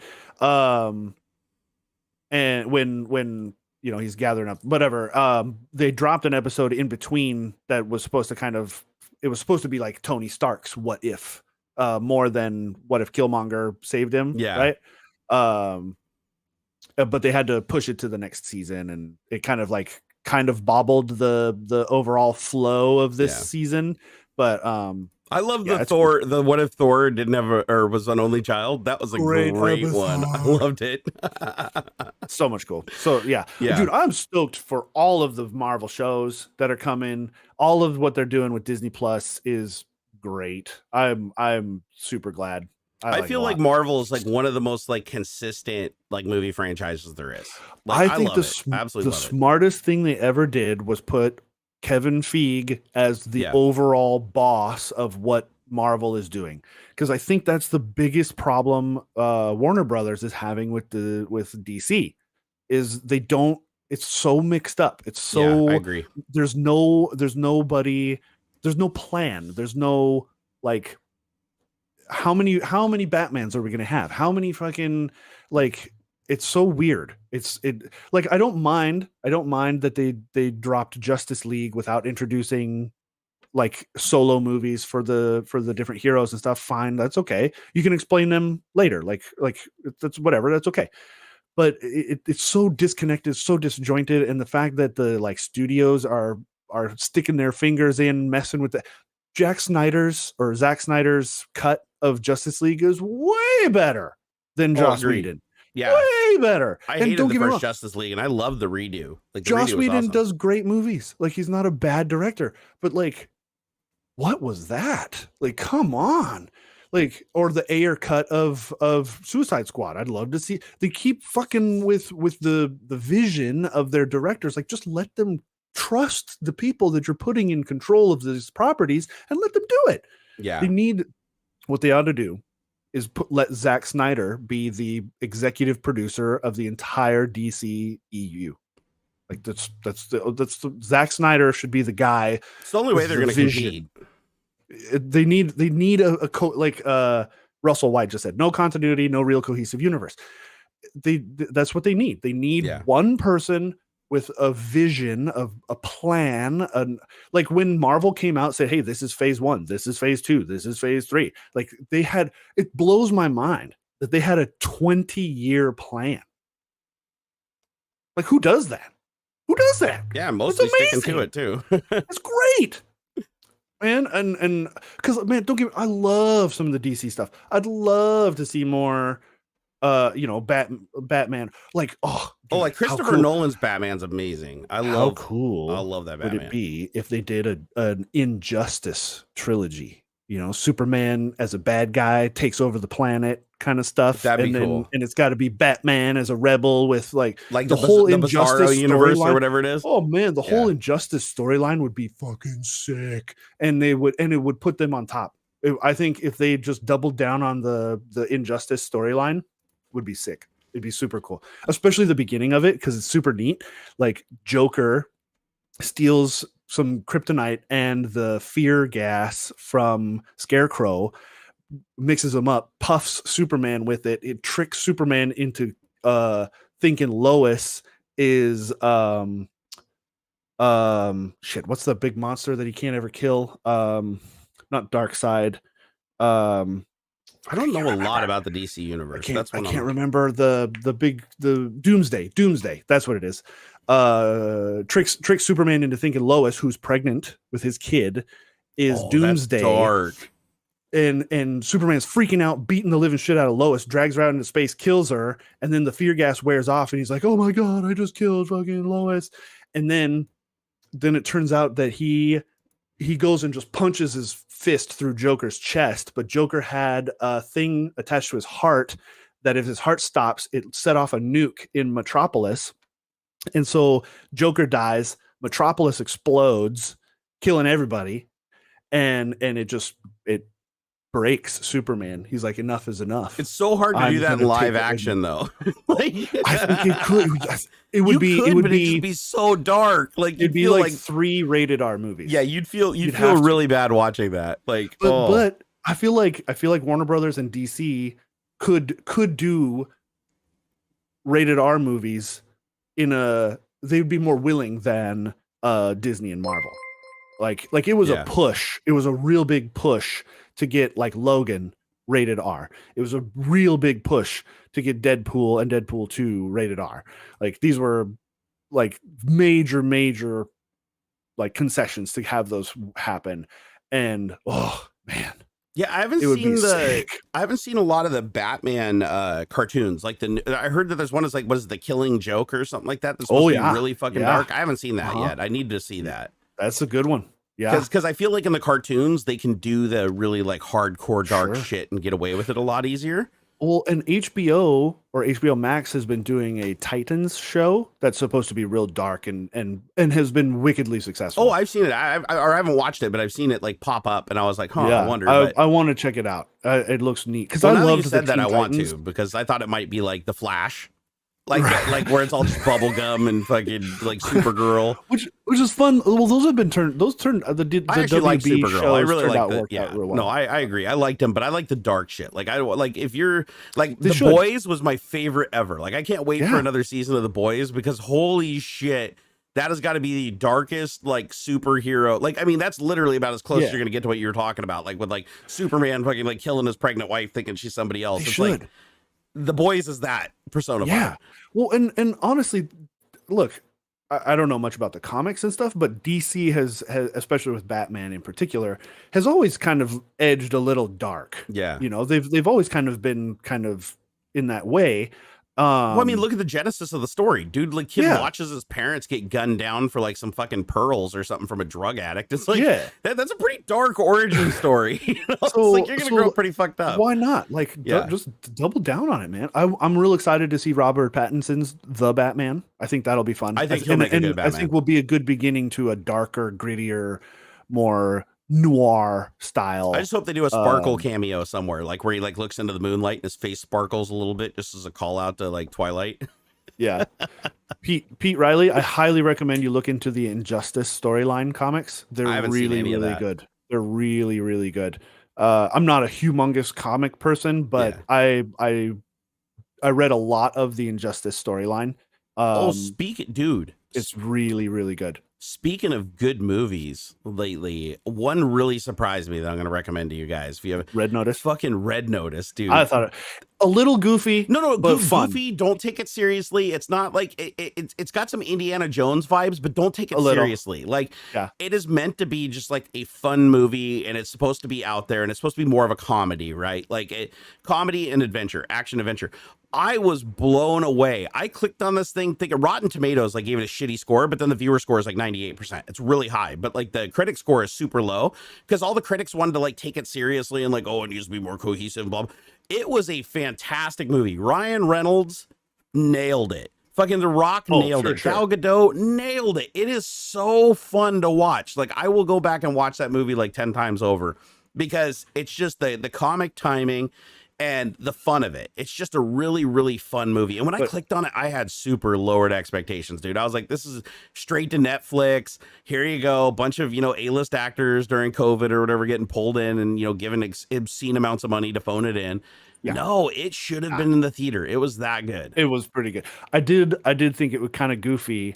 There's one scene where it's very early on, where Ryan Reynolds like has poured himself a drink and then sets the bottle down on like a pool table, and it's like the other direction. It's it's clearly Aviator Gin. It's his gin company. Yep. And he like puts it down, and the bottle is perfectly faced. It's small. Like if you didn't recognize the label, you wouldn't really tell. But I'm like, no. But that's did you funded this Easter movie, egg, didn't though? you? Did you okay, so if you watch the scene, because I watched this one very closely because I was laughing my ass off so hard. He picks up the bottle, which you can clearly tell from the shape of the bottle it's Aviator Gin. Like I even called it out to Miss Barnacules. I was like, oh my god, that's his gin. This is so funny. But he during the close-up, they show a close-up of the bottle. He intentionally sets it down with the label facing out. Oh, yeah, and I'm like toward the camera, right? No, away from the camera. You can't tell. It literally, you see the back of the label through the gin, and you can't see what it is. That must have been what I saw. And I'm like, I started laughing because I was like, dude, how could you fuck that up? Like, that's supposed to be where it's the close-up. Like, turn it around so you can see it's Aviator Gin. But then after that, they punch out to the full scene where you see him in front of the table, and then you can clearly see the label back there. Okay. But the best part is, that's textbook Ryan Reynolds as far as a joke, right? Is during the close-up when you should have seen the product placement and everything's perfectly squared with the camera. The label is facing out and you can't see it. Oh, and then The Rock was drinking his stuff. What was that? Probably a tequila. It was brown, whatever it was. Funny. That's funny. But I thought that was the funniest thing because I was like, dude, it's the close up and you fucked it up, but it was on purpose. Like, this wasn't a Hollywood movie. Like they went to China or something to fund and film this thing. Like, that I didn't know, but it makes sense. Well, yeah, you can see like the production company and stuff isn't. I think it's like technically it would be like a foreign film or something because like it was produced somewhere else. I don't think this was like from I'm sure Chad will correct me if I'm out of whack, but like the beginning, the production stuff, like it wasn't any of the big guys. It's not MGM or anything. I just can't. I thought it was fun. I don't know why people are shitting on it. I thought it was a goofy, fun. The writing was great though because they leave you cheesy, campy kind well, of. it was but definitely it was cheesy and cool. It was campy. fun. Like I'll give it that. But the thing that I loved the most about liked it was one of those movies where they lead you one directions where you're like, you think you know what's going on, and then they just completely surprise you with something like out of left field you never would have thought of. That's and then true. they justify it. Like I found myself so many times during the movie going, oh, that's bullshit, like plot hole. And then they would immediately show why it was that way, and it made perfect sense. And you're like, oh, fuck, duh. And so I saw a lot of people that were like, oh, it's so predictable. No, it's one of the least predictable movies I've ever seen when it comes to the little plot points. Yeah. Like, it was great. Like here, I'll say a little bit of a spoiler, but this is insignificant to the whole story. It's just something funny that happens. But one of my favorite parts, I mean, I literally belly laughed, was The Rock jumps in a fucking electric Porsche, right? The Taycan, right? Oh yeah. And it's like, like you hear the electric motor screaming, which is that car is dead silent, right? He gets in it and he rips off, and they set it up with like him like putting it into the gear and punching it and slide down. It's He's gonna like, be epic car chase, and then just a flower truck just fucking sideswipes him and destroys the car like 2 seconds into the chase. You're like, because they said, yeah, it looks like a Porsche product placement, right? Like they're Taycan, and you see the dashboard, it powers up, it's like Porsche Taycan Turbo, and he takes off. It's like 2 seconds, and the car just gets T-boned and fucking destroyed. I loved that. That was great. I just started laughing, and I love it too because it's like it's not even his. Like he steals it from somebody, and just destroys it. Yeah, like 40 feet later, just crash. I loved it. But the funny thing is, so like, cool. no spoilers, but at the end, the movie has a great twist. Like, the twist at the end is fucking phenomenal. Very good. And it explains a lot of the story before it, where you were like, okay, that's weird. What, how, you know, it all comes together at the end in a really, really good way. And they set it up for a sequel at the end, which is really, really good. But I was like, man, that has got to be one of the best, if not the best, Netflix movie I've ever seen. Like, made for Netflix. It was tremendous. Yeah. So they did a really good job. Highly recommend it. Yeah, please ignore the reviews. Yeah. It is a fun ride. Now, there are some people, they were like, you know, it was kind of fun. It was blah, blah, blah, blah. But the vast majority of people, 98% on Rotten Tomatoes. Like, I've never seen the critics be that off from the audience. Like, the audience gave it a 98. Rotten Tomatoes gives it like a 33. Yeah. So Red Notice on Netflix, highly, highly recommend. Will watch again. So, John O'Rourke, thank you $2, said they just released Injustice animated movie. Really? Oh, no shit. Oh, I gotta check that out. Wait, where's that at? I'll go watch that. You got me sold on that. Oh, by the way, earlier in chat, somebody said that the P-51 Mustang had 1,250 horsepower at 3,500 RPM at sea level. So that was a beastly powerful machine. Probably heavy as shit, though. I'm sure that's not a light aircraft. That motor probably is 90% of the weight of it. It's just massive. It's just a fucking huge aircraft. And it carried a lot of weaponry, too. I mean, that thing like had an amazing kill-death ratio in like every campaign it entered. Yeah. Honestly, I think the only thing that really was a contender against it was the Japanese Zero. I think the Japanese Zero like posed a significant threat to it, but like I think it overwhelmingly kicked the shit out of everything else. I mean, even the Zero, but less so. And that could have been because they were using shitty tactics too. Because I know that they were like dumping all their ammo and then just crashing their fucking plane into shit. So you can't really count that as a kill. Finch. I gotta check that out too. Finch was good. I really enjoyed Finch. That looked interesting. Hey, entertain the bunch for a second. I gotta go take a whiz. Sure. I'll be right back. Do it up. Yeah, man. There's some good there's some good movies. I'm super stoked for the Spider-Man. That shit's gonna be fucking cool. Pardon my French. What are your thoughts about the upcoming Uncharted movie? I don't know enough about it to really have an opinion, but I don't think it was a good idea to cast Tom Holland as Nathan Drake. He's too much of a kid.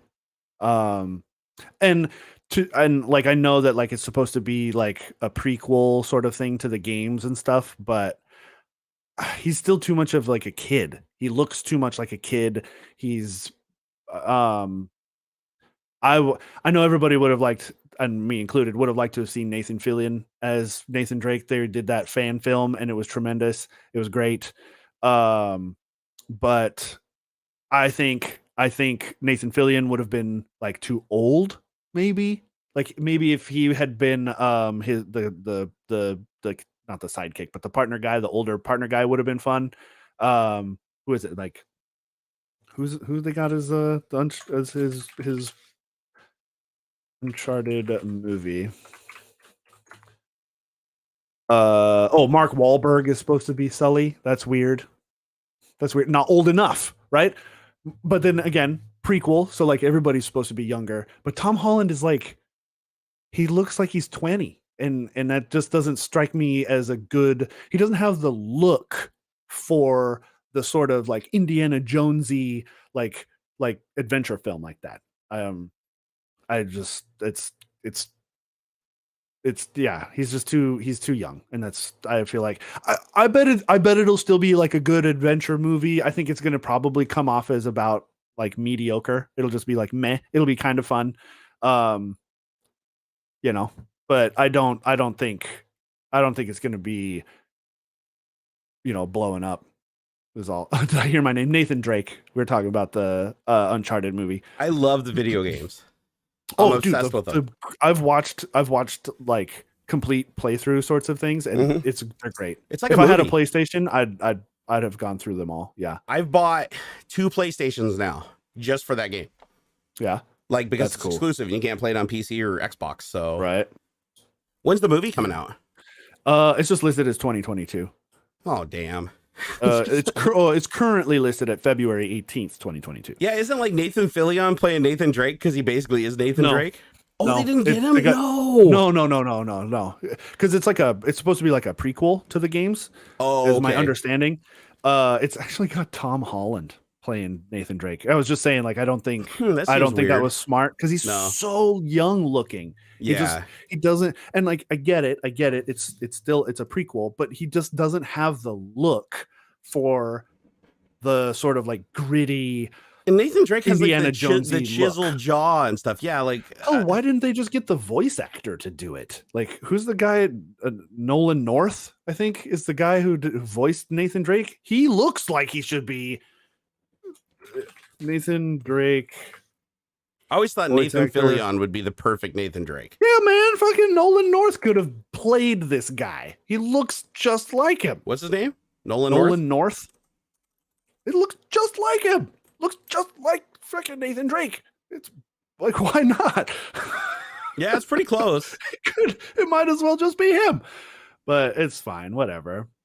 But he's not young enough now to play him for a prequel. Not in a prequel, right? Yeah. So they could just digitally de-age him, and then when he walks around looking like he has like he needs Geritol to function. It's like what was that? What was the movie with all the mobsters? What was it? Where they did the digital aging? The Irishman. The Irishman. That was a good movie, by the way. Really good movie. Yeah? I liked it. Okay. I mean, a little long-winded, kind of slow paced, but a good movie. Like definitely a good movie worth watching. The digital de-aging that they did in that movie. Oh my God, was it Uncanny Valley? Huh. Like it felt weird watching that because it's like you got like a young Robert De Niro, but like when he gets up out of chairs and stuff like that, it's like he's like and he's supposed to be like this like young, and he gets in a fight with the guy and he like punches him and kicks him and you see him, he's like and it looks like literally like he's suffering from like some kind of deteriorative joint disorder, but he's supposed to be playing like this tough young, you know, version of himself. And that's the problem is you can de-age the actors, but you can't make them move like they used to.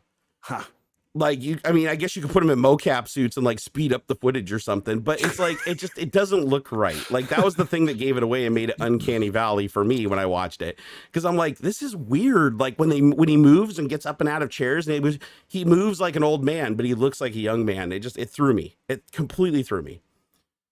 Wait, Chris Pratt to voice Mario? Yeah. Are they doing a Mario movie or a game? Movie? I think it's in a movie. There was like 2 or 3 movies back to back that announced Chris Pratt was going to be voicing different characters, and it's become a bit of a meme online.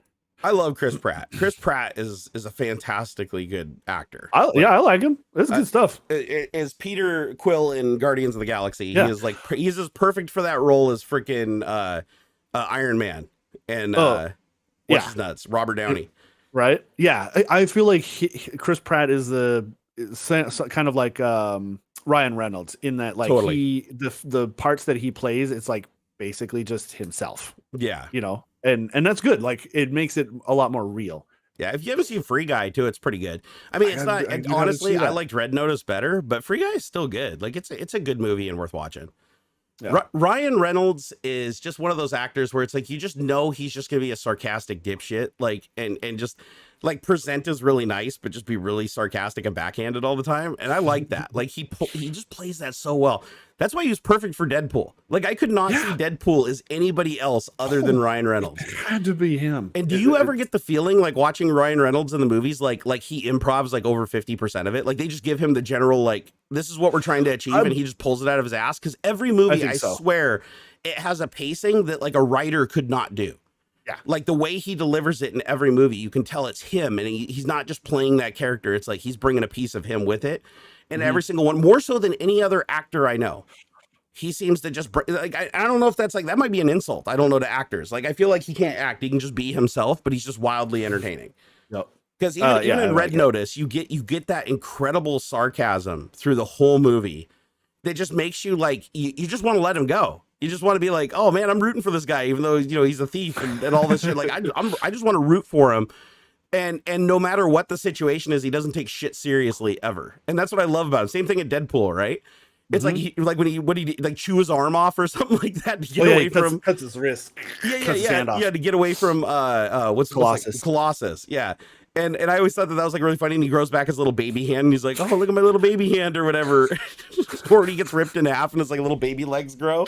It's just funny because like he makes fun of everything. It doesn't matter. Like even if he gets blown to bits, even though it's like wicked painful, he just makes fun of everything all the way through. I love that. I think that makes the movie like really fun. Yes. He was 100%. Cool in Blade. Oh, he was in Blade. The first one. Blade 2? Or is it 2? I think it was Blade 2. Didn't he play a vampire? Like, wasn't he a vampire too? Oh, I do remember that. God, he was young in that. That had to be like long time ago. Blade Trinity, the third one. The only time he fucked up 2 roles in his entire career, and it wasn't his fault. And that was Green Lantern and him playing Weapon X. Yeah, in the Wolverine origin story one. Yeah, that was a really bad move to take a guy who's like such a mouthy fun guy and seal his mouth shut. Like, what are you fucking doing? That's so fucking dumb. I look for like a beginner like DC movie, because it's Green Lantern. Yeah, it wasn't that bad. I didn't mind. It is, I think, objectively a bad movie, but like for the time and what they were trying to accomplish, it's like the first Fantastic Four movie. Objectively, not a good movie. But I didn't like it. They did okay for what they had at the time, I think. Like, overall, the story of Green Lantern was just awful. But like, I don't know. It wasn't that bad. I do love how they ended Deadpool. Was it Deadpool 2? Or was it the first? I think, which one? Deadpool 2. There's Deadpool 2 because he had the time travel thing, right? Yeah, he's jumping through time, killing himself. And, I won't spoil stuff, it if you haven't seen Deadpool 2, but the ending is the best part of the entire movie, like the post credits. Yeah. And there's did you see there's an edited version? Like, you have to see the unedited version. I think I have. Okay, so with the Hitler baby, right? Yep. Okay, see, they pulled that out after the theatrical release because so many people were complaining because he literally kills a baby. Wow. Oh, that's whatever. But it's like baby Hitler. It just shows him he just has he's like in the infirmary in Germany, and it's got like a little sign on the cradle or something. So it's like Adolf Hitler or something. And you see him grab a pillow, and he looks at the camera, and then it just like pans away, and they thought that was too much, so they took that out because he basically goes back and strangles Hitler with a pillow, and he's a little baby. I was like, ooh, man. But the best part of that is like he literally goes back and rights the wrongs of his career and completely different franchises. It's so good. That's what makes it so funny. I can't believe that he got greenlit to do that. Like, that had to take some doing to convince those, the productions and stuff like that, we're going to go back and make fun of our other properties that bombed. And I love that. Absolutely. I also like Hugh Jackman and the banter that they have between each other. I feel like they need to be in more stuff together because their banter is legendary. Like Hugh Jackman, and the way that they treat each other is just fucking hilarious. Like, you saw the Aviator Gin ad, right? The one where they're like trying to promote each other's products or whatever, and Hugh Jackman like takes the Aviator Gin and just pours it out on the floor. Yeah, there's like a series of those commercials where they're like shitting on each other, kind of. That's so good.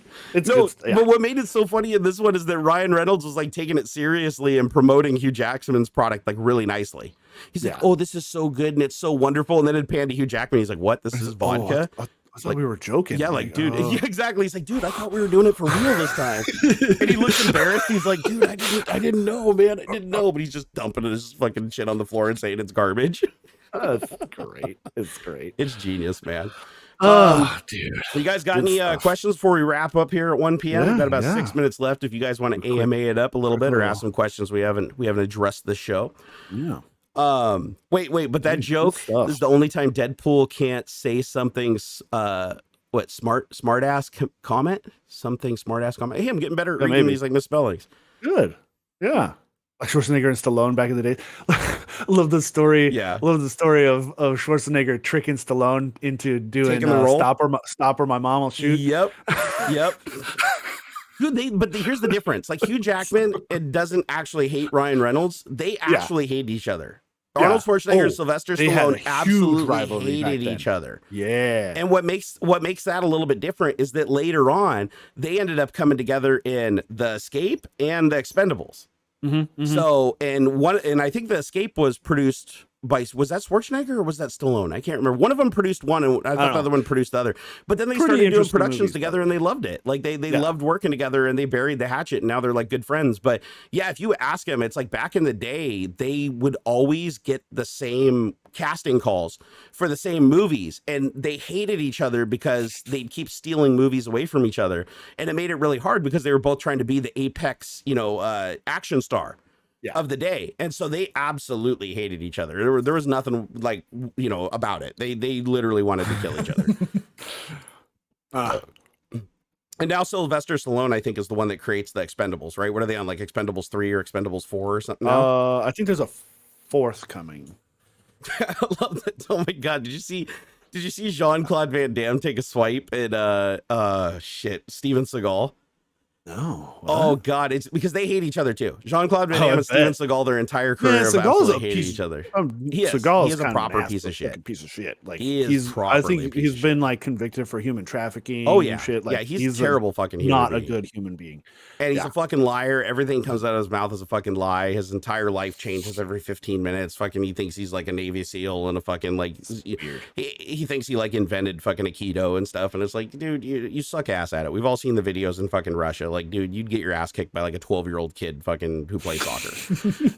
But Jean-Claude Van Damme, he always, whenever anybody asked Steven Seagal, because again, just like Stallone and Arnold Schwarzenegger, they were rivals, right, for the same parts.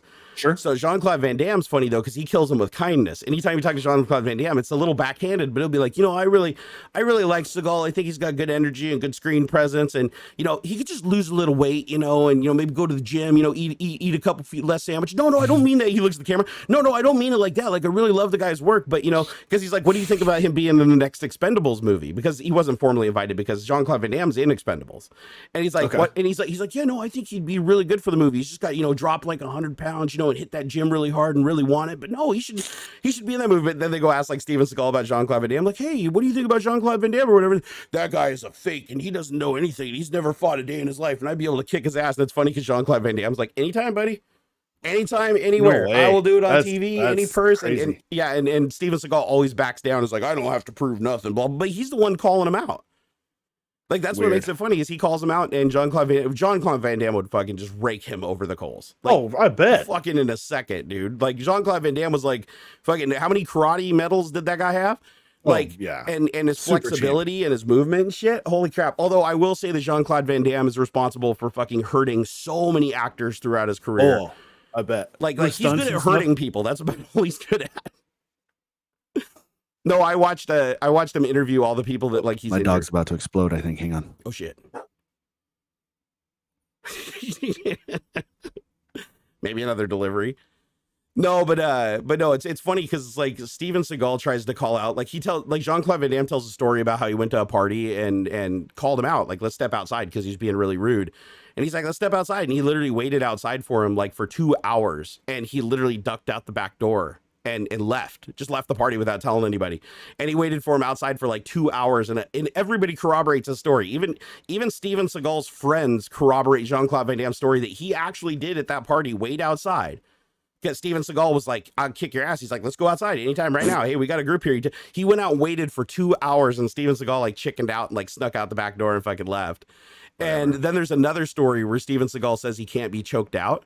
Like, he's like, oh, I learned these mastery skills where I can't be choked out, where I do these breathing exercises and you can't choke me out. And this one guy who, really well-known fighter, choked him out at a party, and he literally passes out and like shits his pants.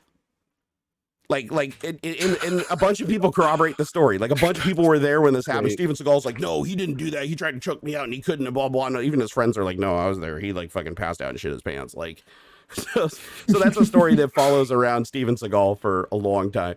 Chuck Norris, oh, dude, he's like fucking 90 years old. Like, Chuck Norris is pretty. Yeah, but I do think another shape, probably good person, right? Like, I would think. I think he'd be good in Expendables. I think because Expendables is literally about like the end of the action star career, right? It's like the last stop. If you will, I love that they got like Lundgren and shit all out there, man. That's so cool. Everybody, they even got they got like, what was that?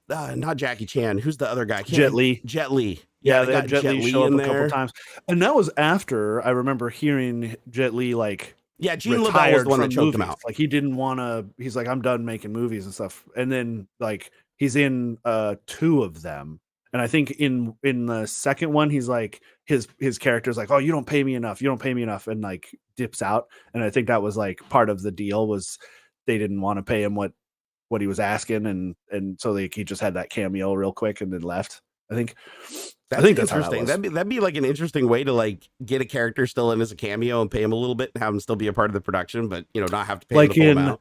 Like in Deadpool 2, where Brad Pitt shows up for 8 frames to die, just explodes. I think he plays like the invisible character or something. Yeah, and then he's literally in there for like just long enough that you can recognize it's Brad Pitt, and then he's gone. Yeah, so they're like factoring out his paycheck with the Screen Actors Guild, like, oh, we owe you $65. I don't think he even paid him. I think he just showed up as like a favor or something. I think it was just a joke. Did you see the other cameo in the movie where Deadpool keeps making the joke? He's like, we're the X-Men.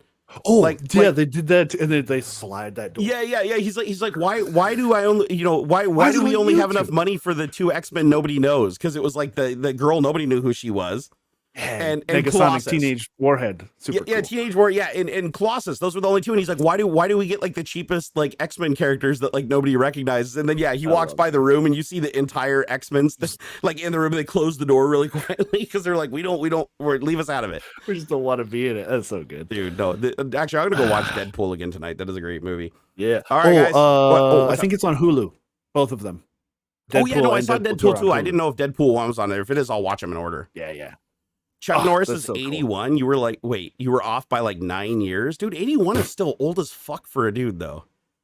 Like, with the average life expectancy of a man in the United States, like, fucking, he's knocking on death's door, dude.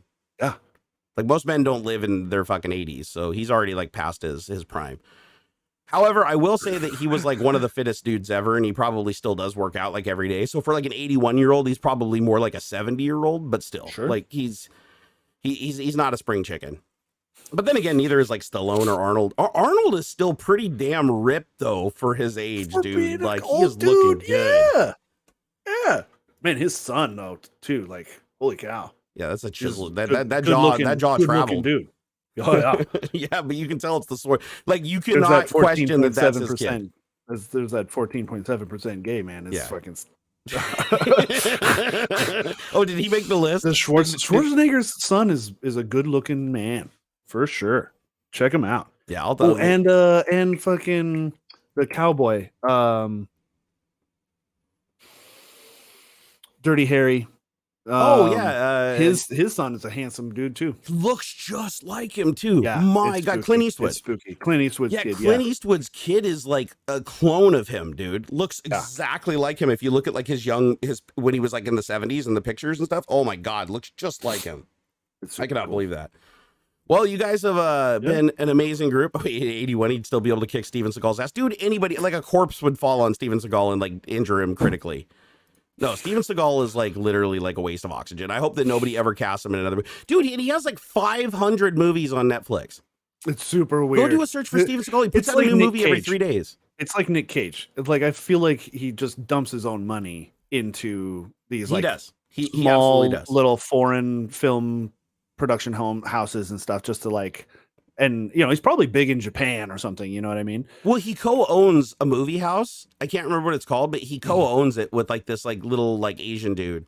And he just puts out movie after movie after movie, and they're basically like YouTube quality handy cam films. They're just garbage.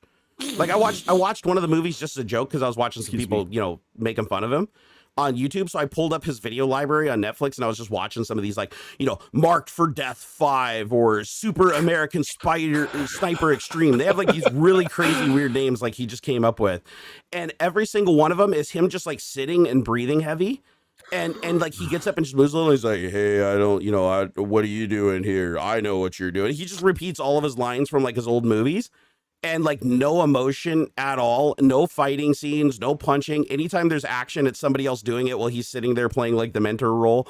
And all the effects are like literally like splatter, like splatter blood that you do on like an iPhone app.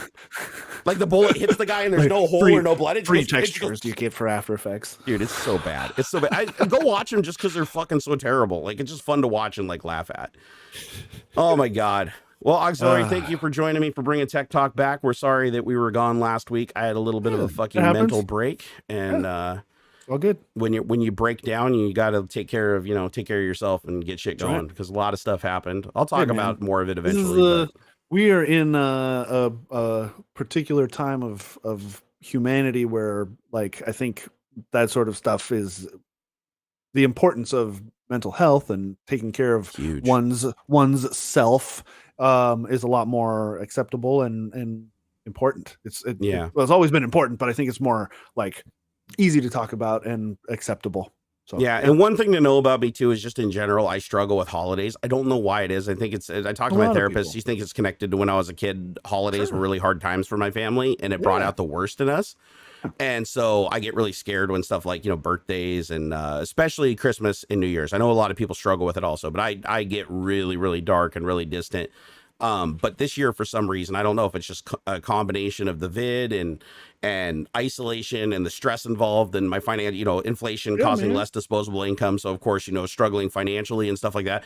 I think stuff like that has just been eating me way harder than it should. But I know that if I just make it into January, I'll be fine.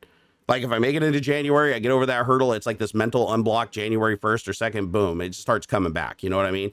So just to let you guys know, if I seem a little bit weird and off kilter more so than usual, it's probably just like the seasonal depression on top of everything else that's going on. So yeah, but I'll get through it. I always do. And I enjoy streaming. It's like what I live for now. So, I get to look at this beautiful mug over here, throughout the entire show with that magnificent beard. Look at that gray coming in too, man. You look like a fucking like super villain or something. I love it. Oh, you're like, and on the sides too, dude. Sprinkles, dude. I mean, I don't know if you can tell in this light, but stop it. Look at this. Oh, too late. Gotcha. Wait, what'd you do? Irulu was saying nice things, but no spamming. You stop don't spamming. Have to do that. Oh wow, I really messed up the lighting in here. Hold on, let me fix that. Dude, there we go. Now I got some skin color back. If you guys want to get in touch with us when we're not live stream, we're over on the old Twitter at Barnacules Nerdgasm. Yep. And I stream Monday, Wednesday, Friday over on Twitch. Are you doing any Twitch streams lately? I need to. I'm in the middle of some, I guess, negotiations, or I'm beginning to some negotiations, and some PC build streams should be coming back soon. So PC build streams from you or from Puget? From me. Oh, no, Puget's okay. not going to do PC build streams anymore. Okay, like, but you will be okay. That's not like a super hardcore concrete, like, no, but don't hold your breath for Puget build streams. Dude, people just want to see shit get built. That's like, that's the one thing that the internet consistently has a boner for is PC builds. I don't know why, but they do. Even though the parts are unobtainium and nobody can afford them, and every chip manufacturer in the world is like selling 3 chips for every one they make, they still want to see it. So you got to do that, man. You got to, strike while the iron's hot, if you will. And go check out fucking United States Ghost Town. Yeah. United States Ghost Towns, man. Help their ROI. And when I finally figure out who that dude is and where I've met him before, I'll let you guys know over on Twitter. All right, take it easy, guys. All the links and everything are down in the video description. Also, David Hewlett couldn't join us today because he's off doing his actor thing, and he's a bum. He's a bum, man. He's out there just trying to like fucking work for those pennies on the dollar. Man. You know, gotta put food on the table. Gotta put food on the table. So you'll probably see him in some more made for Netflix or YouTube movies go coming watch up. Go watch C. is his TV show right now? Yeah, that's on Apple, right? Apple TV Plus. I think. Yes. Yeah. So go see C. He's in that and really good role. CC. And also go back and rewatch all of Stargate Atlantis because it's amazing and he is like one of the best characters in it. I know we're over time, but like I just saw a blip of a rumor that the Stargate revival, somebody behind that shit all the time. Somebody behind the Stargate stuff was like, yo, if it comes back, he's like, my idea is like it would be that the Stargate becomes public, like the humanity is told about the Stargate. That would be cool. That would be cool. Yeah, and they better include fucking Dr. Rodney McKay because it just doesn't happen. They have to get him and fucking MacGyver. What's damn it? I was just thinking about this. He's got 3 names. You always know him by his 3 names. My memory has been so bad. Michael something. No, not Michael. No, that was wrong. That's my shit. I can't. God damn it, the Canadian guy, but it's fucking MacGyver. Fuck, why can't I remember? Oh my god, one of my favorite actors of all time. I can't even fucking remember his name right now. I feel embarrassed. Richard Dean Anderson. There we go. That's it. See, I knew it was 3 names. Yeah, no. So Richard Dean Anderson and David Hewlett need to come back and like a new Stargate reboot, and that will be amazing. Yep. I mean, fucking even get the other guy too, the guy from Farscape. What's his name? Brandon. What's I know the guy. I mean, I can. Yeah. Bring him back too, because he's fucking like of all. I never thought they'd be able to replace Richard Dean Anderson with somebody that still held my attention, and he did it. So super shout out to that guy. All right, guys, you know where to find us. Links down below. And Yates Network. Thank you for that last minute $10 super chat. He said, "Love and appreciate you, Barnacules. Thank you for the stream." He also meant you, AuxxZillary. He just forgot to type. Oh, yeah. He forgot to type it, so I got you covered, bro. It's okay. Like this show doesn't happen without the aux, man. We got to have the aux. Right. All right, guys. We will catch you later. Thank you for stopping by again. Twitter. Follow us on Twitter. We need more Twitter followers, man, because we both have social media addictions and shit. And so we Instagram. need you. So come on over there. Oh, and Instagram. Yeah, and fucking everywhere. Follow us everywhere where we are. And that'll be awesome. Do it. All right. Peace out, guys. We'll see you next time. Later. Bye. Bye. Oh, this will wait. You will not be able to reach